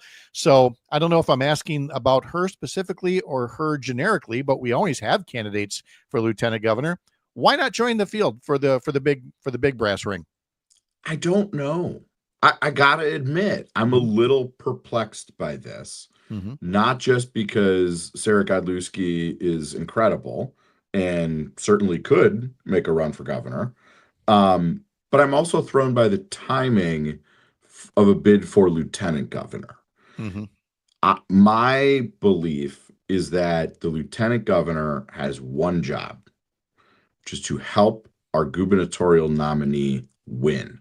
Now, that's a hard game to try to figure out who is best to be lieutenant governor before we have a nominee for governor, right? Like candidates for president, nominees for president don't pick their running mate until they are the nominee. And so it's a known entity of here's what we need to help, whether it's balance the ticket or add to a strength that the ticket already has. So it's a little bit different. But the fact that we don't have a very clear sense of the gubernatorial field at this date, and we already have a candidate for lieutenant governor, is a little, I would not have guessed that this is how this would shake out. I would have guessed that over the next 4 to 6 weeks, the field for governor comes into sharper focus. People like Attorney General Josh Call and Milwaukee County Executive David Crowley, and maybe some of the other names like Fran Hong or Missy Hughes who have been out there, make their intentions, more fully known and understood. And then we have a little bit of a start to the race for governor, and we see who can capture people's attention, who can raise the resources that are going to be required.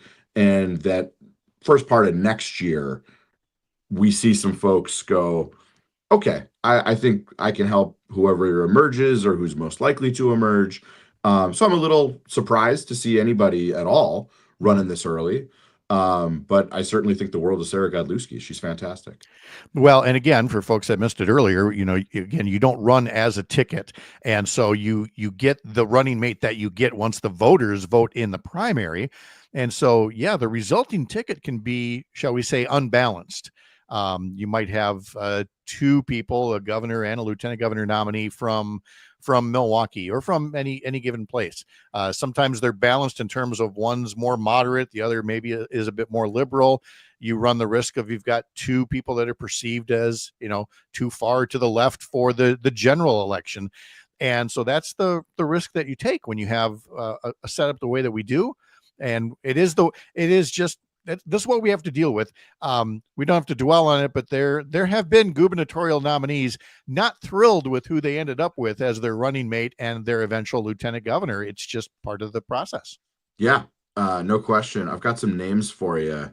Do you remember Corbin Geller? No. Or William Davis III? I do not. How about Robert Louis Slomka? No, nothing.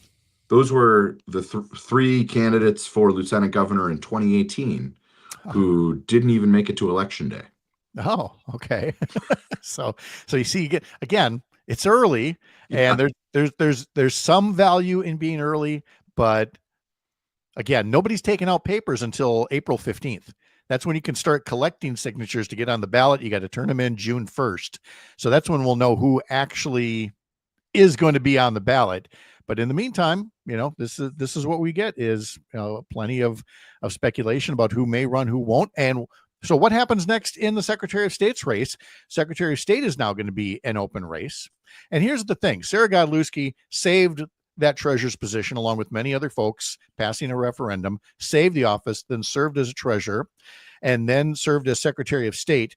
They're thought to be rather minor roles, but I would contend otherwise. And I want your opinion on, how hard should Dems fight to make sure that they put people in those two positions of Secretary of State and State Treasurer?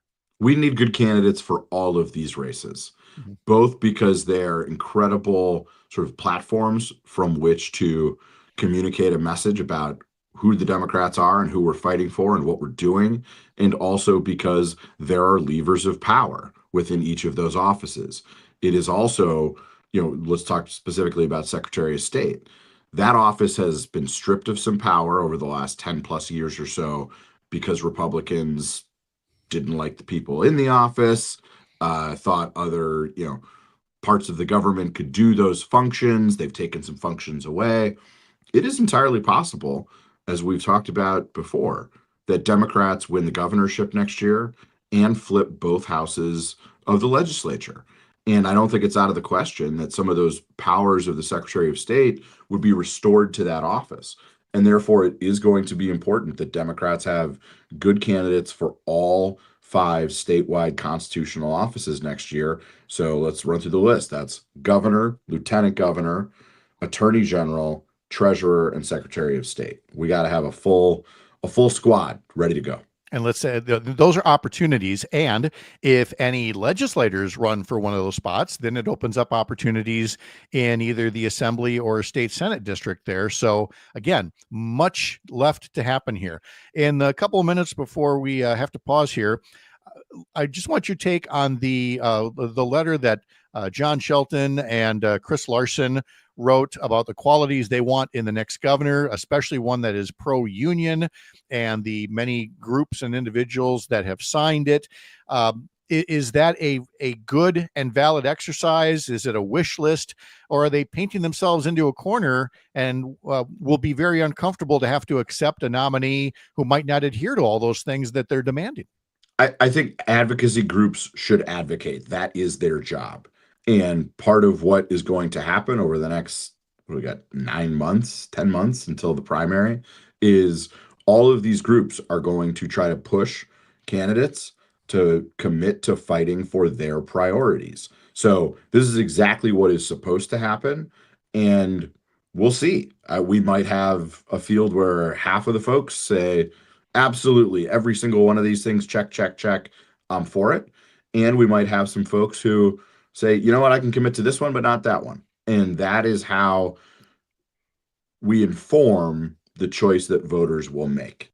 Because I don't think it's a given that every single candidate is going to be able to commit 100% to every single one of those items. That then tells the supporters of those advocacy groups, okay, maybe I got to look elsewhere. Or maybe that narrows a field that might have 5, 6 names and say, well, if these are the only 2 people who are willing to commit to all of them, then I've got a choice between 2 people and not 6. 11 and a half months until the primary. It's just right around the corner. Joe Sapecki, I'm Pat Kreitlow. This is the Civic Media Radio Network.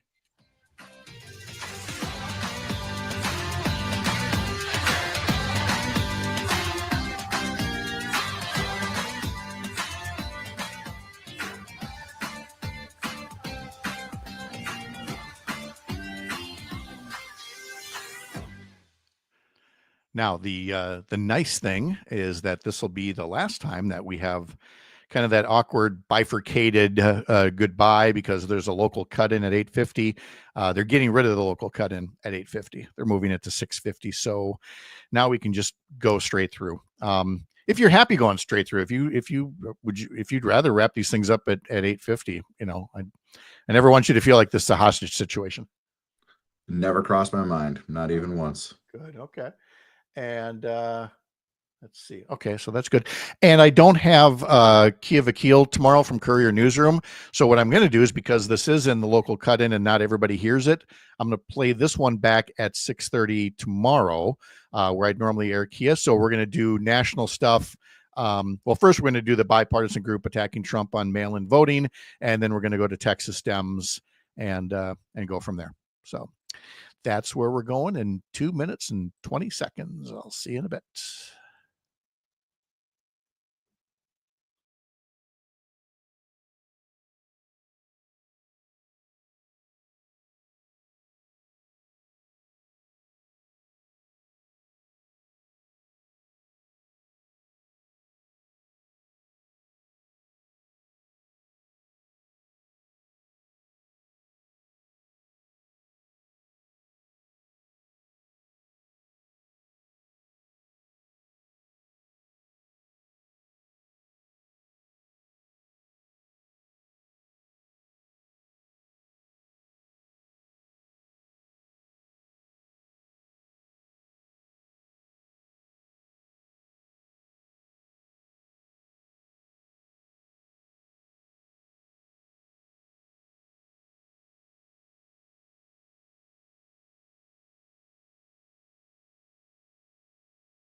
We've got some matinee baseball for you on select stations across the Civic Media Radio Network, specifically Richland Center, Oshkosh, Racine, Park Falls, Hayward. You're all going to get the Brewers and Cubs coverage beginning at 12:45 this afternoon. That'll wrap up 5 games in 4 days over at Wrigley Field. The Brewers come home tomorrow to start a homestand. 3 games, Friday, Saturday, Sunday against the San Francisco Giants. And then Arizona comes to town for 4 games at American Family Field, Monday, Tuesday, Wednesday evenings, and next Thursday afternoon. And again, you can catch those games on stations across the Civic Media Radio Network. Back now with Joe Zepecki. Joe Zepecki with us now. Let's talk a bit about this Trump attack on mail-in voting. And very quickly, a bipartisan group with several Wisconsin names on it was critical of it. Tell me about your admiration at the speed with which this bipartisan group came to the defense of mail-in balloting. Yeah, these pro-democracy groups are ready to go. They know that Donald Trump and his administration are a threat to the regular order when it comes to how we conduct our elections, how people exercise that most fundamental right in a free democracy, which we still have for the most part. And I applaud especially Republicans. I don't care if they're never Trump Republicans. I don't care if they're moderate Republicans. Any Republican worth their salt knows that what Donald Trump said about the conduct of our elections this week is baloney. The states run elections. They are not agents of the federal government. And real conservatives, every conservative, ought to be able to stand up and say, hey, this is nuts. This is not how this works. And so to those who have been willing to stand up and say, sorry, sir, we got this. We know how to run elections. My hat is off to them. I appreciate it. It's the hardest thing to do in politics these days is for anyone, left or right, to sort of challenge orthodoxy on their own side. And we should just call it out, lift it up, and applaud it when it happens. So I appreciate those Republicans who are willing to say, we got to protect the right to vote by mail for everybody. And he noted correctly that, let me back up. And it was noted that Trump was incorrect in his allegation that the U.S. is the only country in the world that uses mail-in voting. That's nowhere near true. And again, it was both Republicans as well as Democrats who corrected him on that. And I think the thing that makes it look even worse for the president is that he said it in the wake of, Vladimir Putin, saying that he thinks that mail-in voting leads to rigged elections. Parroting a Putin talking point is still not looked upon kindly in most of the United States of America, as much as Donald Trump might wish otherwise.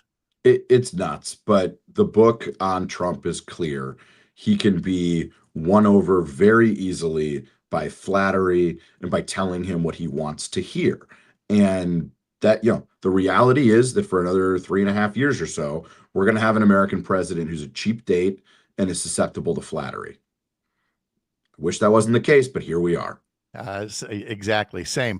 Well, the Texas Democrats returned back to the legislature, and the Republicans were able to push through new gerrymandered maps. You have California's governor now bringing that up to a vote of the people to kind of follow serve with California's congressional maps. And you have former President Obama endorsing that, calling it the responsible approach, given the era that we live in. My question for you, Joe, was the decision by Texas Democrats to leave, was that any kind of a tactical loss, or was it a win by calling national attention to this corrupt cartography? An absolute win. It has raised the profile of this issue. People understand that this is now a extreme emergency moment for our democracy. And I think it's way more likely that the California gambit works out because of this. And so they did it right. They didn't run away for months and months at a time. I think they ended up gone 10 days, 2 weeks, which drew a lot of eyeballs and attention. And that is the hardest thing to get right now in our information environment is attention. So good on Texas Democrats, boo on Texas Republicans. and yay for Gavin Newsom and California Democrats who are saying, we're not just going to take this. We're going to fight back. And I think the way that the California measure is structured is exactly right, which it is not doing away with the Independent Commission for Redistricting. It is saying this is a temporary measure to match what Texas is doing for just the next couple of election cycles. And once there's a census in 2030, it will go right back to the Independent Redistricting Commission, which is how this should work. We cannot live in a society where politicians only choose their voters and voters don't really get a choice in who their politicians are. That's not how this works. And so this is messy, this is disgusting, this is gross, but Democrats have to fight back. And in this case, they are. Yeah. And then finally, Vermont Senator Bernie Sanders coming to Wisconsin to campaign for Becca Cook. Does that help burnish her bona fides with the people who think that she might be too moderate, being endorsed by the Blue Dogs and everything else? Does it help her in that sense? Or does it create more confusion with a primary that already has 3 candidates in it? What do you think of Bernie Sanders coming to campaign for Becca Cook? I think it's great for Becca Cook, and it clarifies the choice for Democrats. I also think it's worth noting how broad the coalition that Becca Cook has put together is, because you've got Bernie Sanders coming to campaign. I was listening to leader Hakeem Jeffries. I don't think anybody would accuse Mr. Jeffries of being sort of in the same lane of the Democratic Party as Bernie Sanders. And on a podcast with a national host this week, when asked about the fight for the House, Becca Cook in Wisconsin's 3rd district was the first district that he brought up and talked about. And so I think that ability to sort of appeal across the Democratic Party bodes very well for Becca in the primary next August and in the general election next fall. Joe Zepecki, thank you as always. Appreciate it. Have a great start to the weekend. Go Brewers. There you go. All right. And thanks to all of you for being here as well. Tomorrow, of course, we'll have our week in review panel. My thanks to today's guests and to Brittany Merlot and to Parker Olson and to you for being here this morning. I'm Pat Kreitlow. Have a great rest of your Thursday. We'll see you back here 6 a.m. bright and early here up north tomorrow.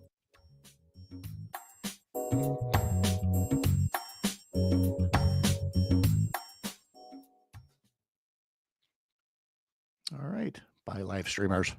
Bye, live stream.